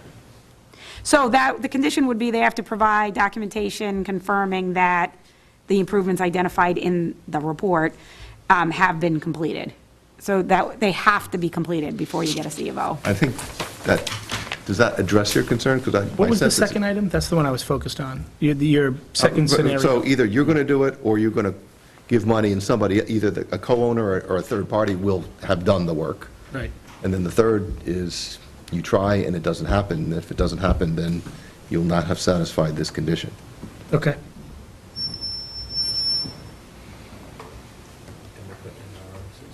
Yeah, You guys, I think that works. we just need to get the right report referenced in there. Yep, okay. And also, if we come up with a defined term under that section C7, B7, then we'll just insert the defined term in here. Yep. 5 is just the corrections we made. 5 is the corrections we made last week. 6, Numbering system on our type, on ours off here a bit. So 5 is the land transfer, yep. 6 is. prior to 6 is earlier- the relocated, Okay, so 5 is 2 paragraphs then. yes, 6 is the landscaping. yep. Yep. So this was the landscaping abutting Back River, and now it's going to be before you can use the parking areas, right? That's what we Okay. talked about last time, yep. Okay, so 7, if the solution to the ball field issue is going to be the payment of a sum of money, 7 is going to come out. Because this is requiring them to install the mitigation. Just to provide the funds by building permit instead, Yep. so that there would be time, right? Mention that? I think whatever way this board goes, it's going to be payment of the sum of So money. 7 is being deleted. Yep. Do you agree? Yes. Yep. Okay. And that payment would be due? Yeah. Where do we have the requirement for the payment to be due? Well, right now for, let's see, for the sidewalk, where did we put the one for the sidewalk payment? Could I just make one suggestion? If, maybe to make sure that there were time sufficient to have those installed before a CO, maybe we just make that by building permit? That So would that, be good. that'll give you roughly, according to my estimates, about 18 months to protect yourselves. All right, so then, Joe, just to go back quickly on page 4, this requirement that they do detail plans, et cetera, all that would not be in that section. That would be in section B. Yep.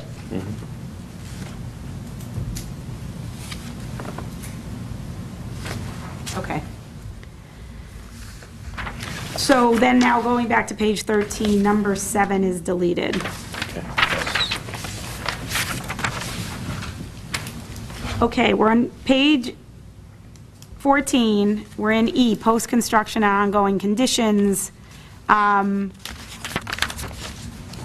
Unless there's any more on number 1. Number 2 is just highlighted because it has not changed, and the reason why it hasn't changed was there was really not a lot of progress by the time we were trying to meet the Monday deadline to post this.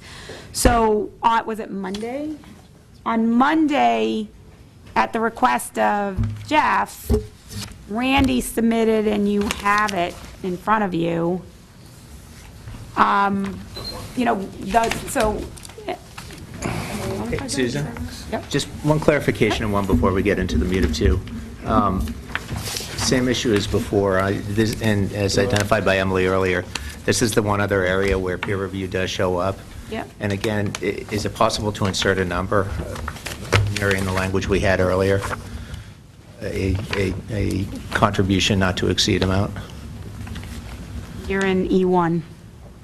What's that? E1. This is for traffic? I don't know This is for traffic. So I wish we had had more time to consider these types of requests, because we could have asked our experts what they estimated these costs to be. But unfortunately, at this point, I can't say what would be an appropriate amount. This is just a signal timing review, right? So we're not like redesigning. Again, it would have been very easy to have Jeff Dirk shoot an email to tell us how much would be reasonable. How much have we spent on Mr. Dirk? On Jeff? He did a lot of work. I know. I mean, this is just a signal timing. Right, We're right, so not- let's, we're I not want to put it in recreating- perspective. Yeah. I agree.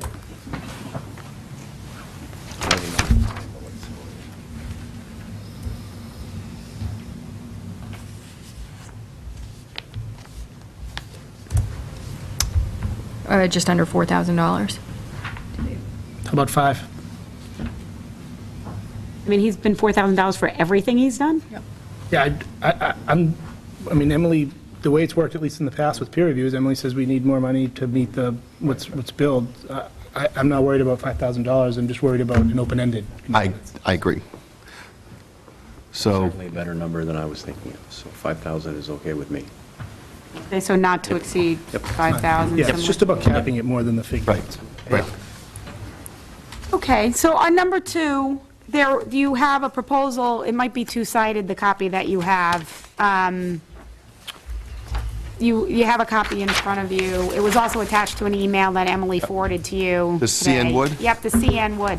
So as a follow-up to kind of a lot of back and forth last week about the sidewalk, and again, for context, the reason why maintenance of the sidewalk and any obligation, potential obligation of the applicant has been raised is because of, it's the way you get to the bus stop. If they were just building the sidewalk and it was part of the field, everything else, I don't believe it would have come up.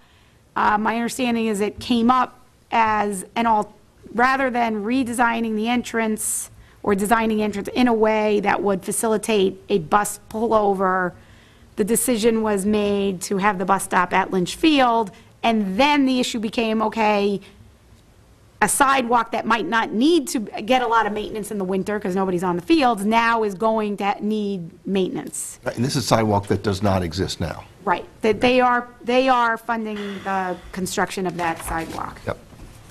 So my understanding, Jeff, you can correct me if I'm wrong, because you're the one who had the communications, was that Jeff contacted Randy. Randy said, we really need a new one of these, whatever it is. Tractor. Tractors, and John Deere diesel, whatever, new trackless MT7 multi-purpose tractor with accessories. So together, they're this amount that's somewhere in the 130, 140 range. And my understanding is because there were other funds available that could be applied by the town towards this purchase, that Randy's request was $80,000. And that's what's out there because there was never any response from the applicant to that request. So that's what's out there. A request from DPW for $80,000 to contribute towards the price of a tractor. that would plow sidewalks. That's what's out there. One second here.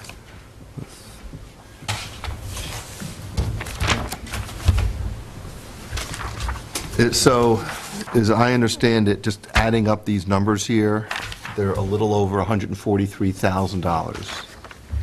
Right, and my, okay, So let me yep. just, so my understanding is it's $143,000. This is acquisition cost. This is not maintenance cost. This is not maintenance of the equipment, not the cost to use the equipment. It's just acquisition cost. And of the $143,000, Randy's proposal is that the applicant fund $80,000. Okay, just wanted to make sure I got the numbers right. Okay. Yep, so that's great, yeah, Randy was really good. He got everything out to me on Monday, and looking at the numbers, I mean, the way that we put it together was, it's roughly 600 feet of sidewalk that we've plowed, X number of days per year. What we were looking to do is to come up with funding a solution that would be usable for, that segment that arguably the children from this would be using some number of years. What Alliance is looking to do is, they're not aware of any other situations, for example, on Beal Street, where other owners are paying to plow town sidewalk. In most of this segment, except for exactly what's in front of Alliance, it's not even their frontage. So, our initial position is, it's public streets. We go back to the financial analysis, and Mr. Connerty predicted, just based on the assumptions, that there's $115,000 of excess, net dollars going to the town every year as a result of just the tax burden. So our initial position is, shouldn't these folks of this project be treated like any other landowner? You pay taxes, for the kids to go to school, jump into the buses, and, the town does a pretty good job of going through and plowing the streets. To bring it to another level, we understand the concern, hey, these are your kids, you don't want them walking on Beal Street, we absolutely know, et cetera. So what we tried to do is come up with a solution that was weighted to, 600 feet of plowing X number of years. I don't know if it's 10, is it as high as 10 days per year? We saw the numbers, and we just did oh my goodness, one of those. And then what we did, and I'm sorry, we literally, I think, just got this, yesterday afternoon, was we went through and we got a quote on a John Deere piece of equipment that Is this something that they? No, they haven't. we've never, They haven't, so it's a number, all right? So No, it's I'm just no, asking. they what was haven't? it? Who has it? I'm just We've never asking if seen this is something that's been submitted prior to tonight. No. We've never seen this. All right, okay, Right. that's what I'm. Yeah, that's I what I'm just saying. asked. So That's- This is something new, I understand. Yeah, Okay. so that's what I'm saying. So it's a gasoline-powered, all-wheel drive. It's John Deere. It's got the, heated cabin, doors, windows, et cetera. Yep. It's, it's got, the bells and whistles, et cetera, but we think that it's more proportional in scale for what you're actually looking for, again, 600 feet of sidewalk. The price, yeah. And they can use it for whatever, obviously. They can, it's got year-round applicability. And if you look, Is this it? yeah, so on the back, that one is, the pricing, which is, I think, $25,000, has a Curtis V plow. That is not a Curtis V plow, but it's a V plow. But I just put it together so that you folks could see, what it looks like. But that's a $25,000 piece of equipment, and, we think that that's more attuned to if a private property owner is going to be contributing themselves to, the public infrastructure for the streets, that would be a more, more proportionally adequate number. So what Alliance would do is propose the $25,000, or, they could actually go through and purchase that. I assume that they'd want to be funded because the town doesn't have to pay, sales tax and things of that nature. The town's piece of equipment is what we see when we're when we're actually, this is the trackless MT7. It's also a deer. And it's the pieces that we see around the neighborhood that come through. It's, Maybe in your neighborhood. yeah, me. Oh, that's right. That's, On sorry. Lincoln Street, we are graced by these, it's obviously, I don't think we see those down there. it's a larger, right, it's a larger piece of equipment. It's spec'd for, this is called a ribbon snow blower on the front, and so instead of a V-blade, also, that price is spec'd for, I think, a water tank, and then also a brush. We think for clearing the snow that the $25,000 is a little more proportional, given the stretch of the sidewalk. And again, with Beal Street, we look at Back River. Back River actually, as part of their approved plans, had a sidewalk, which was approved, which was never put in, and I know that that's been waived, so that there's not even a sidewalk to have the kids get down to their bus stop. So the children coming out of Back River just walk on the street. Yeah, that's not And, right. That's not true. Here, not only are we building a sidewalk, we're building a sidewalk off premises, and, I think the $25,000, I think it's more proportional to what's been identified as the immediate problem. And whether the town takes that 25, adds it to the other dollars, it doesn't matter as long as, as long as it's safe for. Yeah, I just want to say, I did make a commitment at the last hearing or the last hearing last week, that if the town had a capital shortfall in order to provide for, solutions for sidewalks, at least for this 600 feet, but certainly for a broader region, this is a very robust solution for that. And certainly, we want to be a part of the solution here. These John Deere tractors are the same that the city of Boston uses to clean the snow off the greenway. So these are not just for 600 feet. This is a robust piece of equipment. And so we think that alone, even if it's not the town's preferred standard, it is a tremendous piece of equipment that the city of Boston and the state and other pieces use. It's a very substantial commitment that we want to, again, back up our impacts. Even if they happen to be on public land, we want to support the town in providing the services that we will need. But this, I'm sorry, it was just, we had a little bit of a fight with this. This is $80,000 for the, this is going to do a lot, this is going to do a lot of work. It just seems very disproportionate. And, it's a lot of money. And frankly, we're trying to do the right thing with these commitments and try to leave cushions and do the right thing for the town. But that's just huge. It's a very big number. Jeff, can I just a couple of comments. The first thing is, they had the proposal from Randy on Monday. This proposal's dated yesterday. We didn't get it. At 12:30, I emailed Jeff asking if there was going to be a response. We would have had the opportunity to talk to both Randy and the town administrator if we had had this when they got it, or this afternoon when I asked for a response. So it's a little bit frustrating because they've been sitting on it for 2 days, and I expressly asked for it at 12:30. We haven't been sitting on it for 2 days, and I Since apologize. I was out of the yesterday. office all day. All day yesterday It was and all some- day today. It was- So I was- anyway, Mike, can I finish? I have not interrupted I'm you sorry, tonight. I'm sorry about So anyway, I just want to express that. There's just a few things that came up today that could have been raised yesterday, the day before, and we're trying to work the best we can with the information when we're getting it.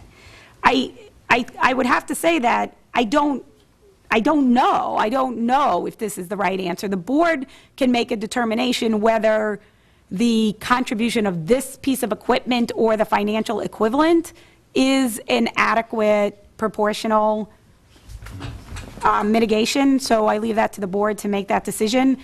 I can't speak to it because I didn't have this information to share with the DPW or the town administrator until yesterday or today. So I guess all I can say is, it's up to the board as to whether you feel like you have enough information here.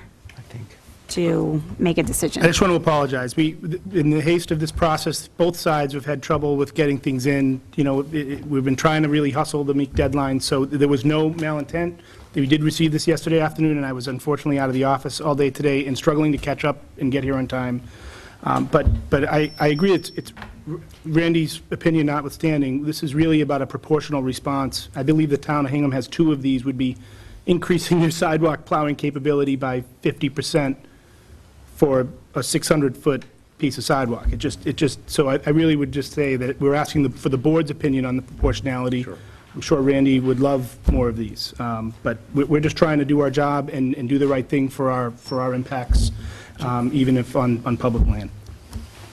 So, Well, just so I understand, this is impacts not on current public land. This is on public land that will be built in response to the applicant's request not to have a design so the bus can pull in. Well, This is no, not- that part's not true. We did not opt. We did not opt. There's a conflict, civil engineering-wise, where we can't both meet the median and right turn restriction and the school bus. The option originally was whether we would have the Lynchfield pickup or have the bus come all the way in, and it was not our option. The school department said that they did not want to arrive all Right, the way but in this the wasn't site. in terms of pulling it all the way in. This is basically pulling it to the side so it's not sitting in the middle, you know. I'm just saying there was physically no way to get a truck turning radius and the right turn restriction within our frontage. So that's why we initially said, well, we'll fix the entry at Building 2, and then the school department asked to not have that, and they preferred the Lynchfield. So it was just, it wasn't an opt, we were out of options, is the So- truth. I'll ask, that's not my, 'cause that's what you, I think I understood what you said. That's not my understanding of what was going on. I think there were a number of different options on the table for the school bus stop. These included potentially locating it on the opposite side of Beal Street, where you could create a pull-off, presumably. The school bus would then have to turn onto 3A at the end of Beal Street, which is an awkward maneuver. Kids would have to cross the street. And the kids would have to cross the street. I don't know that the site couldn't be redesigned in a way that both eliminates the left-hand turning movements and accommodates a bus turnaround. I don't know that we saw a plan that showed that or had a review. I think that got jettisoned pretty quickly because we were looking at all the forced right-hand and then the median with the granite curbs, et cetera, and we were just like, I recall that the primary motivation was that the site might look better without a bus turnaround right at the front of it. There were going to be trees that would be removed. I don't disagree with that. that was another issue that we got comments from the third floor as to, you've got existing landscaping, what are you doing? And frankly, the reaction was, everyone's reaction is, what do you mean they can't come in? And as you see the turnaround in here, we changed all the geometry so that a bus, not only the bus they have now, but the future bus will fit.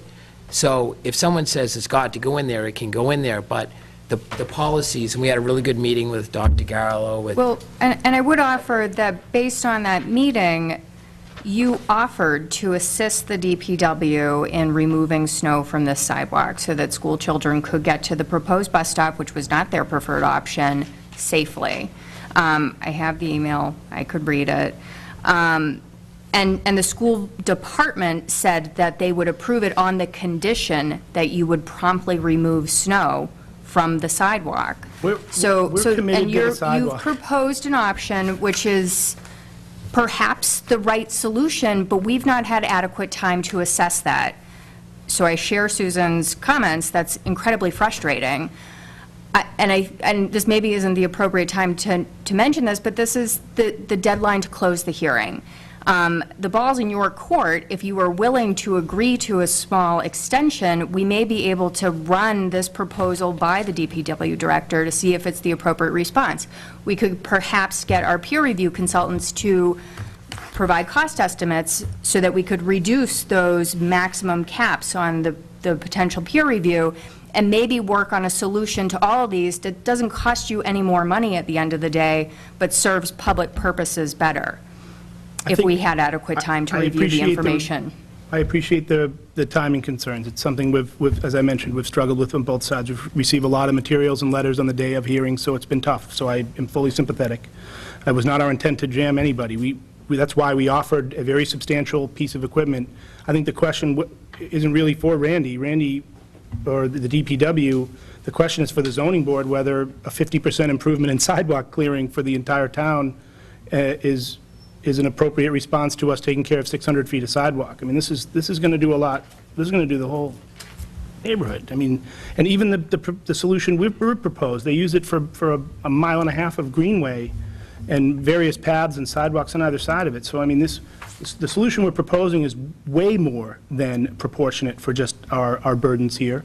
And so if the town were so inclined to decide to use that, this would serve the whole Beal Street corridor if they decided to buy that equipment, or if they needed it to be even bigger, certainly a $120,000 sidewalk plow would be something they could certainly apply that to. And I think what we learned the last hearing was this was our offer to provide capital resources to assist the town in performing these duties was based on what we understood was a lack of any funds in order to do that. So the fact that there was $40,000 already available, was a surprise to us. So I mean, in combination with $25,000 more, which would buy its own piece of equipment, sufficient to do quite a bit more than our impacts, all by itself.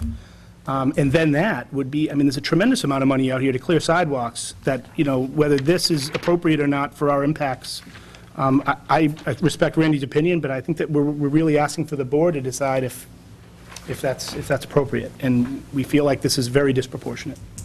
Do you think it would be appropriate to agree to a small extension so that we could have this information reviewed? We're getting it the night of the hearing. I hear We you. received it yesterday. But the truth is, we came in tonight, we're really trying to be responsive and do the right thing to close this out on a good foot. And we're just discouraged about that. So, To be honest, I'm not sure how I feel about extending this. I think we need to get through this. And if we keep extending it, we're never going to get through it. I have no reason to doubt the veracity or the accuracy of this price quote. I have seen similar pieces of equipment. I can't say if it was this one, but something similar in the city. I would just suggest now, and again, I'm putting a different hat on, if the board were to go this route and accept kind of the substance of this proposal, that it would be at the town's election, either this piece of equipment or the cash equivalent, because I understand that you have to sit in the seat of the other boards and departments. Right. But it may be that if we're talking about 25,000, it may be a decision that's made at a higher level of the people who have to manage this equipment and the workers who do it, that this equipment might be great. Let me stop you. Yeah. So I don't think the applicant's proposal is this piece of equipment. Correct. The applicant's Yeah, that's what proposal- I meant by, Right, Okay. let me- that's what I Jeff, meant by Jeff, it's a number. Excuse me, right, so I understand. Their proposal is $25,000, and they are grounding that proposal by saying an appropriate, although not a necessary, piece of equipment is this one. That you May- could buy Right, buy and with so- this. buy with- Okay, I'm sorry, I misunderstood. I thought you were proposing to No. Right. donate this vehicle No, no, to no. the Trying to town. show you Okay. that we're not Okay, just- okay, I get it. I'll further muddle it. If the town were to decide that were a piece of equipment they wanted, we are purchasing some for some other neighbors and abutters for their property, and we will use the same equipment for our own sidewalks, which are more than 600 feet. We will use the same exact equipment on our site. So it's, if the town were so inclined, we would certainly buy another one, but we're buying a fleet of them at this point. Sales Right, well, that's why I mean, Sales tax rate. I would just say that there would be volume the option of the either or at the Right, town's right, election. That's Yeah. right. I said- And just one more point of clarification, that it would be applied towards a piece of equipment to clear the 600 feet, so that it's Right, consistent with yes. what the, right? Yeah, Okay. yeah. Right, right. And then So they it- could take a left and go down Terry Drive. Clear the path for, Right. people are going to be walking to the shipyard to take the boat. So again, I think we, Not if there's a foot of snow. so this is again a dollar question, as the first one was, where we have an offer without benefit of any sort of peer review to make an assessment. I do want to keep going. Is this the last piece, or this? Yeah, that's just kind of where we are on that one. Yeah. So that's E2. And then page 15,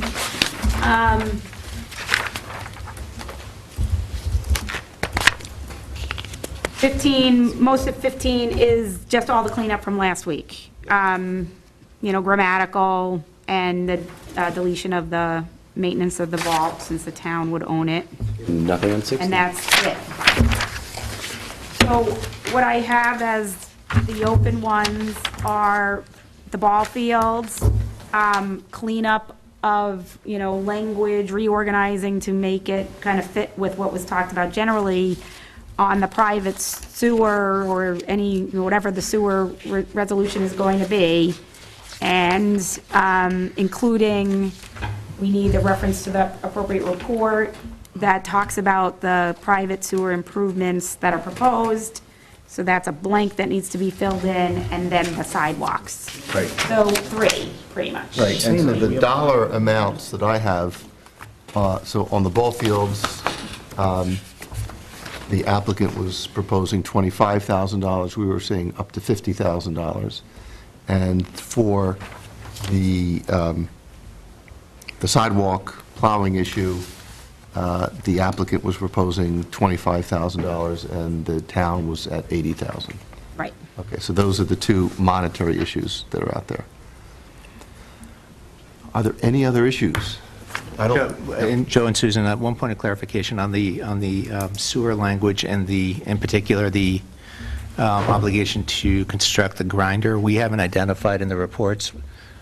Emily, maybe you have this reference, but we don't know what report that would be that's what- referenced in. I don't think it has been. That was the. I don't think it's in the public realm. I think it's in material sent to me personally. So it was mentioned it's in the public realm, and that it was mentioned in the hearings? No, because it would have had to be peer reviewed. Yeah, we It had would a have whole had to peer have been review peer of the reviewed. private sewer system. Was it in there? Yeah. So Okay. have that. I just want Yeah, I to, think we were looking through the A&M Yeah. report, and so it's in the, Definitely in the public record. You've Yeah. made the commitment, so if it's not a report that we're referencing, maybe it's a commitment made at a So, hearing. but we need to, you want to pin that down, I got it. yeah, I'm afraid that we don't know how to reference it, and maybe we have to reference it to the date. We know the equipment, But it's is that called a Muffin the Monster only grinder system. improvement that was discussed? That's the only thing you'd be doing? Yes. Okay. To be honest, I don't read detail. So I have a spec on the thing, but I don't remember, I'm just saying, I don't remember the report that was actually like a cut sheet, or I it would was think it would named. be in the peer review, It's in the though. recent peer review. like- Yeah, I think it was some, Okay. I don't know if we referenced a specific piece of equipment, but Search for installation of a Muffin grinder. Monster. That was the name of the machine, Really? Was that the name of called it? a Muffin Monster. Apparently. I was hoping we wouldn't say that word tonight. but- Is this something you want me to look for now, or? No, did you want I want to, so I've got Maybe that. just if we can't find an exact report with a date on it to cite. So we will have an exact report Oh, with the okay. data to say. Other than those issues, anything else that you see is open? We don't, right? Anything else that you folks is open? That's it, Joe. So I think we should ask members of the public if they have other issues open that they would like to raise. Yes, sir. Bruce, we missed you last meeting, so now. Bruce Monmouth, on Back River Road. Chairman, I just wanted clarification at the beginning when you were talking about the waivers, the review of the waivers, you mentioned something about the economic viability of the project. Can you just repeat what you... I'm not was recalling some- that. Right. Yeah, I think we were discussing substantial and Right. insubstantial changes. No, right in the very beginning, there was something about the economic impact or financial viability, or, because I picked up on that because I'd made that request earlier, that how do we know that, what the viable I don't remember that. size of that? But in the beginning, you definitely said something along economic. I think it was, Your opening statement was something to do, about the waivers, and you used the word economic impact or feasibility, or, I just wanted to think it was a reference to, how the conditions can't affect the economic viability of the project. Yeah, that was something, I just want to know what you meant by that. I honestly do not recall making the statement, so I can't tell you what I meant. But the waivers are intended to be the minimum requirements so that the project can be built and the project will remain economically viable for the applicant. And how do you know that? How does the ZBA get confidence that these waivers are appropriate in terms of the Right, so- economic viability? I mean, that's a great question. The initial waiver list, having gone through that filter, has been significantly reduced. And we can go, as we went through the waivers, so the first one is a change of use, so they can do a multi-unit. So that waiver is required in order to build the project. Right. And we went through the other waiver requests so that it was clear that what was being requested was not, for example, we talked about the building height. And it was not a blanket waiver to up to entire height. That was the maximum, but it still needed to go down because we had done a fair amount of work on what the appropriate heights were. Right. So I believe that we addressed the question, but if you'd like to rephrase it again so I have it more clearly. Well, I think at a previous hearing, I asked a question, for instance, on parking spaces in terms Yes. of the waiver, the ratio required of 2 Yes, you to did, right. 1.56. How do you know that the project would not be viable with a parking ratio of 2 spaces per apartment? How do you know that if you've... Right, so we did, I believe we talked about that in the hearing that we dealt with parking. And Jeff, if you... Right, so what we did was we talked about other approved 40B projects in town. No, not whether or not it's appropriate in terms of those standards, but whether or not this is required to make this project viable. Right, so what it does is, yeah, and we did speak to it, it's so that it doesn't overpark the land. So what we've got is, we had significant requests with respect to reducing the surface area of the pavement, being able to shield parking cars, et cetera. You also know that we have the berm. We've got a limited area of the land. So what we were able to do is we were able to, at great expense, put many of those spaces subsurface. So by doing that and coming up with the 1.56, what it does is it allows for the accommodation, not only economically, but of the considerations on the impervious area there that has to contribute to the drainage system, and then also the concerns of the neighbors with respect to visual effects, blight, heat sinking, et cetera. So But if the parking, just taking this question to its logical conclusion, if there is not a waiver and you're required to do 2 parking spaces per dwelling unit, would that make this project uneconomic? We haven't studied that. We haven't studied those economic impacts on parking. But obviously, with the limited, with the open space requirements and what we've got now on the surface, we'd probably, most likely, be looking at having to do another level of the parking. It's structured parking, which is just tremendously I'll just say, expensive. we'd have to, we'd have to relook at the entire program and site to know anything about that. We just haven't, there would be so many changes, it would be hard to answer that accurately without some substantial study. But we just haven't, we don't have that information. There was a parking demand That's right. study submitted into the record that I believe was credible. It's based was. on existing comparable developments. So I guess the question, and it was peer-reviewed, so I don't know that the board would want to require more I'm- parking than what is No, I'm required not, for the just, property. I'm not querying the number of parking spaces. I'm saying, if they're requesting a waiver, if the ZBA holds them to 2 parking spaces per apartment, the size and the density of this project would go down because they wouldn't be able to put the number of parking spaces in place. And how does the ZBA ever get any comfort that that you can't actually, the only way to find out is for you guys to deny and not approve this waiver of 1.56 spaces. If you deny it and say it's only 2, then the applicant's going to have to come back and justify, in terms of their returns on the project, why it won't work at that level.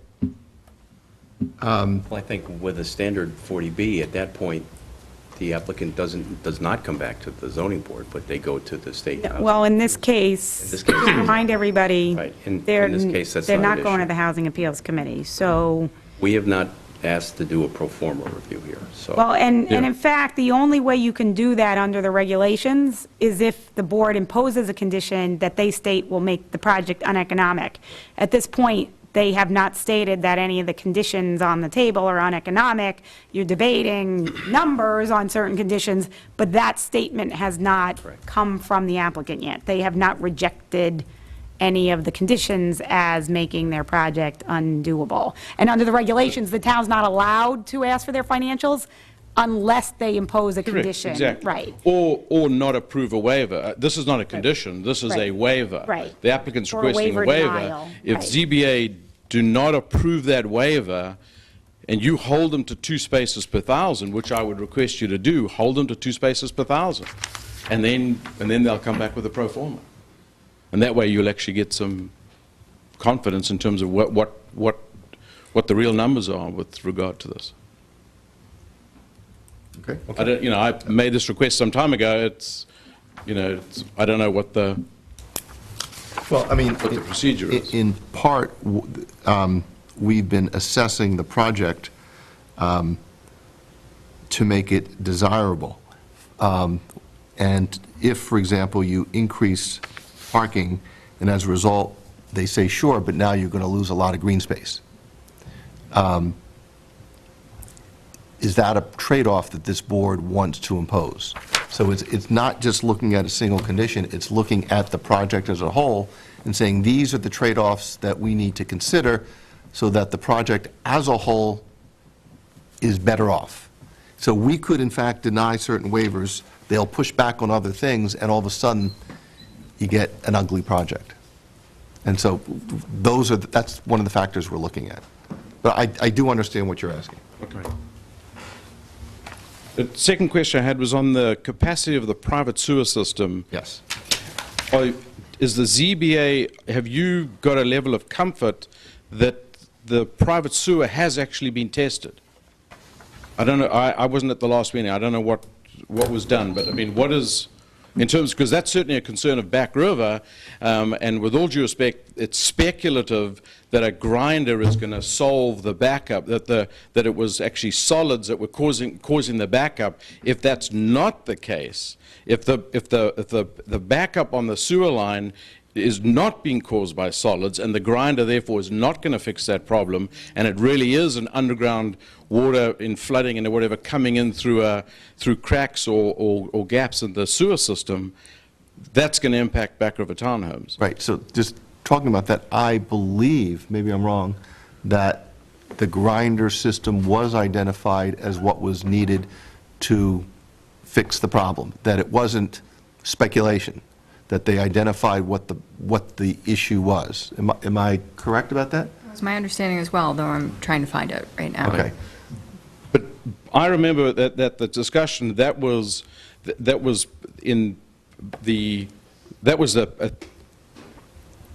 was more speculation of, that's often what causes a problem. What causes a sewer line to back up is solids at the pumping station, and a grinder would alleviate that problem. But that doesn't mean that the problems to be experienced on the private sewer line, nobody has actually determined that those problems are solely caused by solids. And there was supposed to be, the applicant, I think, was going to do a review and a test of the private system. Has that ever, I don't know if that's been done. Mr. Chairman, if you want me to. Please. So there's a handful of reports and that were peer-reviewed in response to that. The first mention of the clogging at the pump was, in fact, by the operator or the maintenance company of the pump. And then we performed our own pumping study in collaboration with them, and which was also peer-reviewed, and they confirmed that. So those weren't speculative. They were on-site analyses about the existing challenge with the backups. And then additionally, our engineer provided materials on I&I, calculations on pipe sizing and capacity and the like. And I think what we were discussing earlier tonight was that there was the speculative element maybe you're thinking of was on the actual pumps operations that were installed in 2008 and the difference between their design capacity and the current flows, which is, I think, a condition the board has requested that we provide an additional study beyond just the calculations, an actual study to... But my recollection, there was also was requested that there was going to be an inspection or some testing of the private sewer system, of testing the system, not just the pump. Not the entire system. I actually asked this question myself of Pat Brennan, who was the town's hired engineer, at one of the hearings, and he had said that the standard is you look from where you're entering into the system downstream.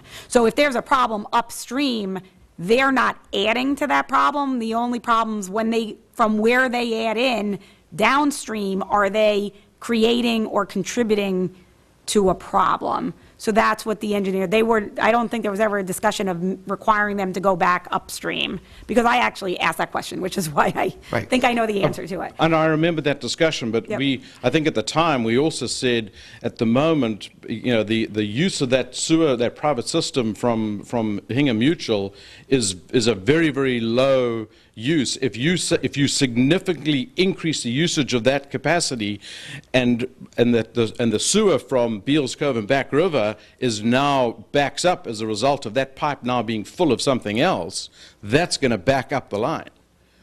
I mean, this is all assuming that you've got a vacant line there, and that somebody coming in is going to put stuff down that sewer line, and it's going to flow freely. But what about, at the moment, ours is coming down, and we're still getting backup. So if you increase the volume, I thought there was supposed to be some review of the capacity of the entire system, not just the pump. Well, as a matter of fact, I think that was done. The Amory engineers study dated April 13th, I think, speaks to this issue. In particular, the potential for inflow and infiltration and inflow. And you're talking about infiltration into the pipe. Without further study, we cannot confirm whether there is or is not I&I in the existing sewage conveyance system. However, average daily flows lead us to believe that I&I is not a major problem in this system. But I just remember there was something up in the air about the capacity of the private system was still in doubt. That was my understanding. The thing that was in doubt was the pumps had not been tested. Right, the pumps. No, I remember that. The pump hadn't been tested in terms of the design capacity was 500 gallons per hour, whatever, and 400 was the required amount with all the additional number of units, and then there was still some disagreement about the math behind the 400 from memory, but I'm not a sewage expert. I'm just asking if this board, if the ZBA, if you're satisfied that the capacity, because I remember one stage saying, you said if there was a sewer problem, then this project would have to be downsized. Yeah. I need to look at what was submitted. I believe it was addressed, but it's an excellent point. I need to confirm that. Right. We actually we have a study which was dated March 30th as well from Amory on the peer review of the sewer system. So, but does it address? I don't have it open right now. Yeah, so we need to. Okay. Because I know there's been a lot of discussion. I got it. It's always the public system. I agree. And it's the pump station, but even on some of the amendments on the conditions, the references to the private system have now been changed, and it's just the pump. Right. And the scope of that definition is now being drastically reduced in the conditions. If we're just referring to a pump and a grinder, that doesn't give comfort to the abutters that our sewer capacity is not going to be affected. Right. Okay. Got it. Thank you. Susan, or Emily, switching gears for a moment, where in our conditions do we talk about, I know it's there, that when the work is done, they're going to be checking to make sure that we're not intruding on or disturbing grave sites. That's in there in a couple Yeah, places. where is that? I just want, It's on page 15. They're required to provide the material from MHC as to the law to all their Right. contractors. Yep. And that's, and then I think there might be another. I just want to see where that is. So there's during the pre-construction meeting, so let me find those. You search MHC or Mass Historical plans. General pre-construction.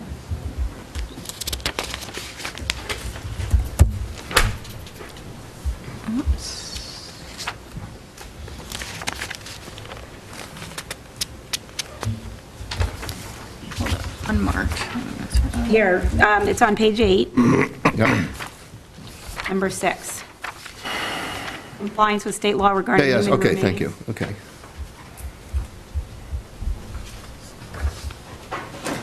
As well as on page 9, C3, that under the unmarked burial law, the applicant and his contractor shall be responsible for reporting the discovery of any human remains or suspected human remains. Who's that reported to? It's, the protocol spelled, it's the police. It goes to Mass and Historic. If it's I think it determined goes to to be the state archaeology. investigation, Right. and if it's They determined do to be of have, a if they certain find any age. human remains, they have to call the police in the Right, first it goes instance to to the police. determine whether they are fresh or Right. ancient. Okay. So I think that's the first call under the laws to the police department. Okay. But do you get notified of any of this? Not under the law. We could add that. Yeah, I'd like to add that as a condition, Under 3, so that we, Follow the law, get yeah. under the applicant shall be responsible for reporting, protocols for notice shall be available on site. In addition, That's the zoning the administrator. zoning shall administrator shall they shall simultaneously notify the zoning administrator. Yes.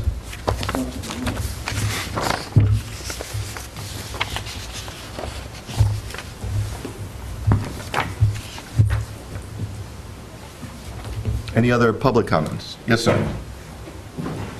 Now that you're on the subject, I knew it was coming. somebody has to bring it up. There's only 20,000 people in town. Yeah. Jim Clark, Tower Road.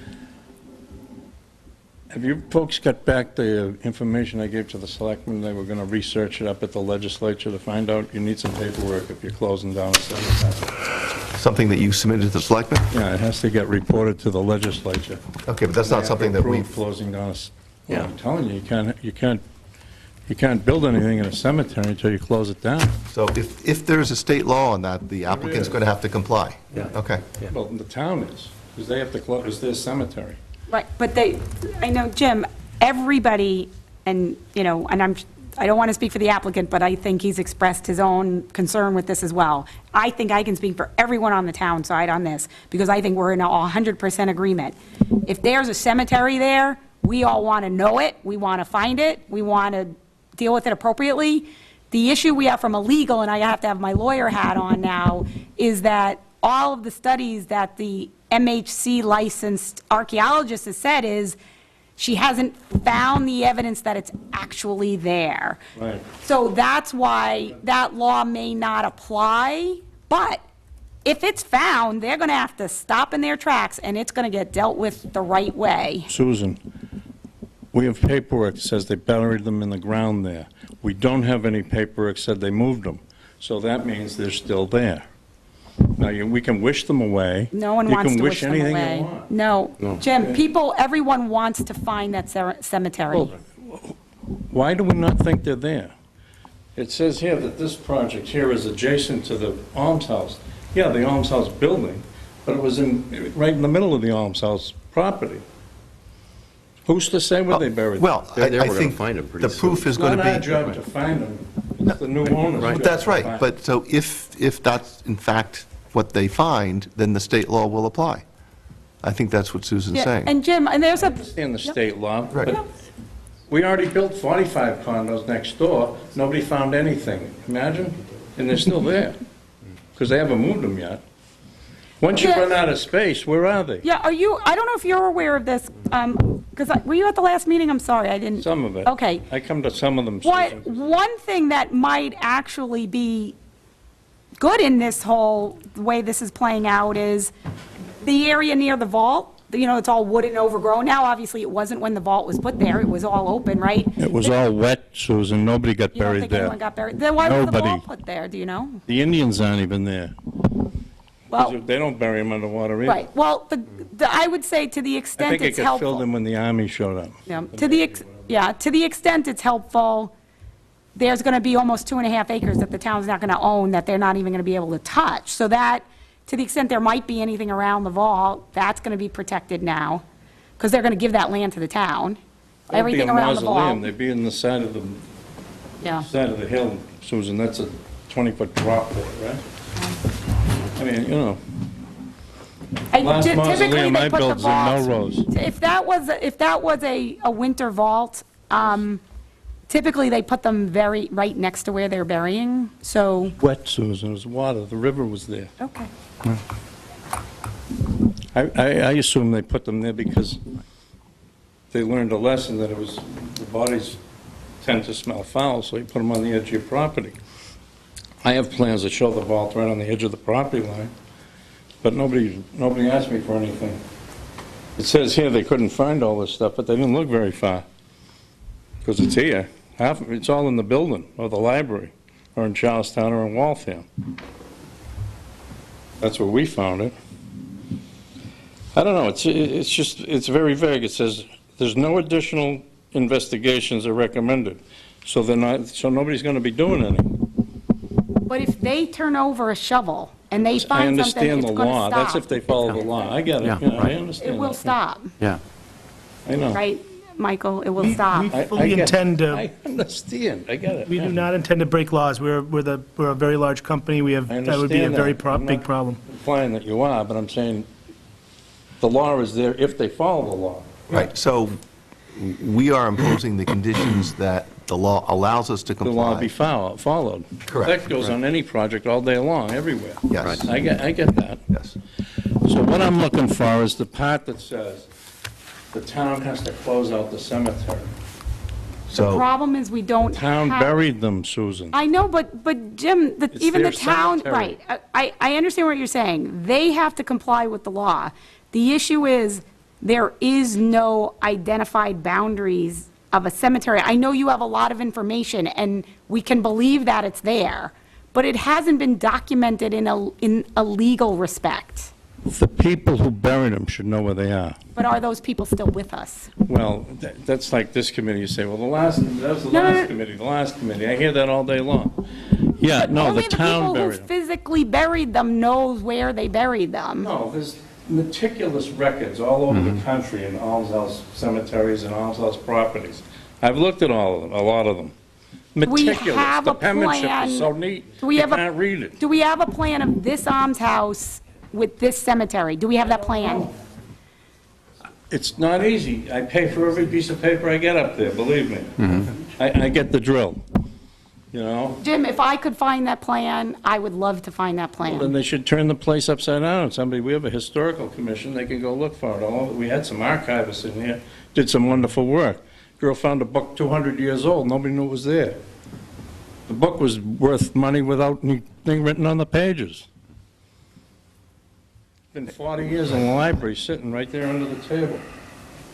So, I mean, that's how much everybody looks for stuff. That's why I disagree. That's not how much everyone looks for. Well, no, I'm just People saying, no, there's a- people have there's an spent a example. fair amount of time and effort investigating the site. We've had people from the state look at this, and it has not been an ignored issue. I was over there last week. I haven't had a call back from them. I thought I was in a wax museum, but that's what I saw over there at the Mass Historical. Sad to say, but it was. This board, at some point, needs to be relying on the appropriate officials, and I think we've done that. And we've also, I've tried to do that. and you've done that, and we've imposed the maximum conditions that we are allowed to impose under the law on this issue. I'm just telling you, based on this report, and it was the size of a room, 10 by 12 rug, when you centimeters here, And that's how much has been investigated on a 12.5-acre site. So that's, if that's enough, that's enough. However much that is. Thank you. Okay? Okay, thanks. I don't know if you're making a decision tonight, but you might ask upstairs if they researched that at all. There is a law that says you got to close out a cemetery. I don't know. Are we going to go under the assumption the cemetery's not there, or are we going to No. close it out, or I what? don't I don't know. I think if there's documented evidence of a cemetery, then the procedures for closing out that cemetery will be followed. Is anybody here under the impression that there's not a cemetery there? Raise your hand, please. Now, the question is, do you have document that there is a cemetery If there? I have a death certificate, it says the man's buried at the Town Farm Right. Cemetery on Beal Street, where would you look? Well, you've looked and you haven't found it. No, I'm reading the paper. I don't have the map. Right, and that's the problem. You don't have a map, and if we Not had my that map... problem, but it's a problem. Yes, A problem for the town. and I think town, I mean, for a number of years, has been looking at it. Well, I don't, if that's what you feel, that's fine. Thank you. Okay, thanks, Jim.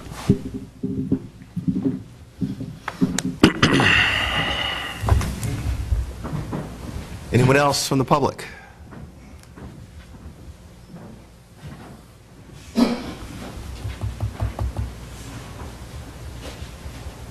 Does the applicant have anything else they'd like to submit for the record? Nope.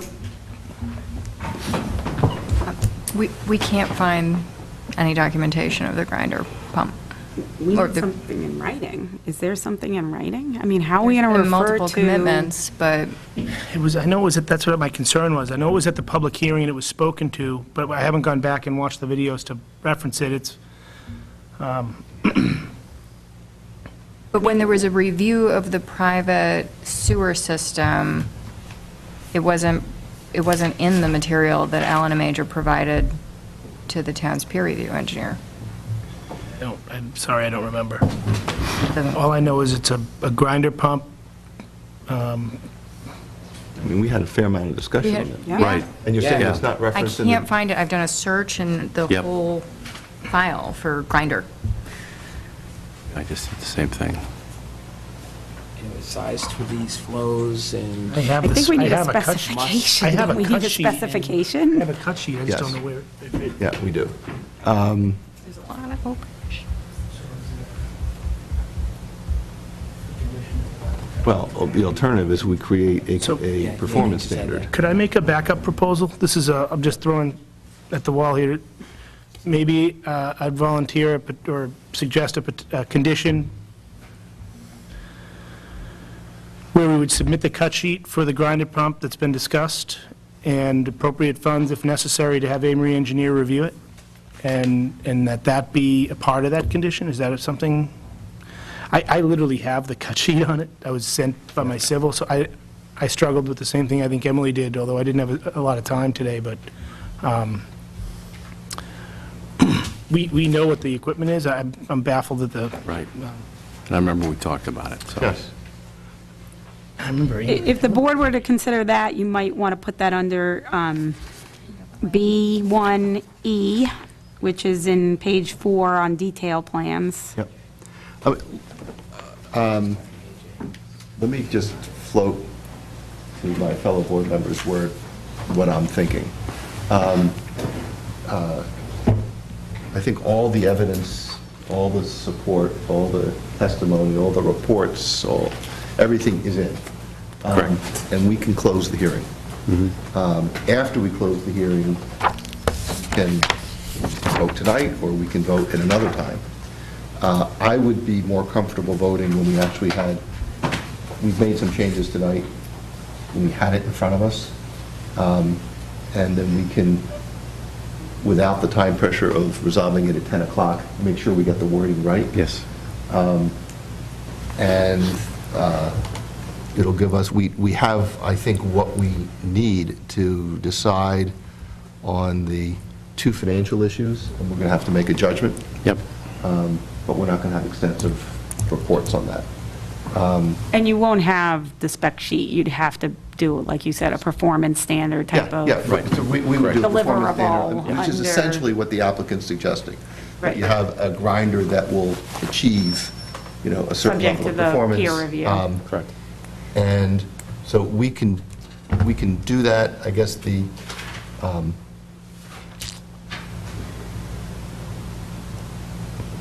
only downside for the applicant, the upside is the applicant's hearing will be closed. The downside is, as we discuss it, we just cannot receive any input from you. Which, so if we were talking about various things, you may say, oh my God, you missed this, we just can't do that. So, but I think you've given us a lot, and I'm willing to proceed that way. Yeah. I don't want to Yep. interrupt your thought. I just want to get one more comment on the record, though, if you're going to close this. Yep. Do you want it now? Yeah, Okay. sure. Just revisiting because I'm so caught off guard by just this information. My concern is, again, and this kind of goes, it's a similar concern that I have with or I'm expressing on behalf of the town administrator's office, is similar to the one I had about kind of not having our arms around it, is they have a quote based on kind of something that they think would be adequate, whatever. I know just looking for, from this one, they're saying there's the base model, but then there's various options on it, attachments, and they're specing one. I'm just wondering if the board is going to consider this, if Yeah, the I mean, number can be not exactly 25, No, no, because so if it's not I the right understand. So- specification. So part of the discussion that I would expect to have with my fellow board members would be that they've given us a proposal. We have the same thing for the foul ball issue. I mean, we've got a proposal. We have no report opining that it's adequate, that there may be other things, and my expectation is that this board will come up with a number that falls somewhere between what the applicant has proposed and what the town has requested. That I'm not sure that we would be going 100% with either one. We're going to use our judgment based on what's been submitted. If the option is there for the applicant to hold open the record and say, no, we're going to get you something that will show that this really works, or not. But I think they're willing to, it's more important to them, my sense is it's more important to them to close rather than to submit anything further on the record. And so with that comes the risk that we're going to make a judgment and say, you know what, that's a nice John Deere, but there aren't, we've already got on the record what else might be appropriate, and we're going to pick some other number. Am I correct that that's sort of where you're? Yes. Yeah. So, All right, then I'm just going to say the number 40 because, so I can get it in the record, that I think that in order to make sure that it's got the necessary specs if they go with a vehicle like this, or they have sufficient to contribute towards the larger vehicle that they would prefer. So I just want it on the record Yes. because I will not be able to put that on the record for the town administrator's office at a later date. okay.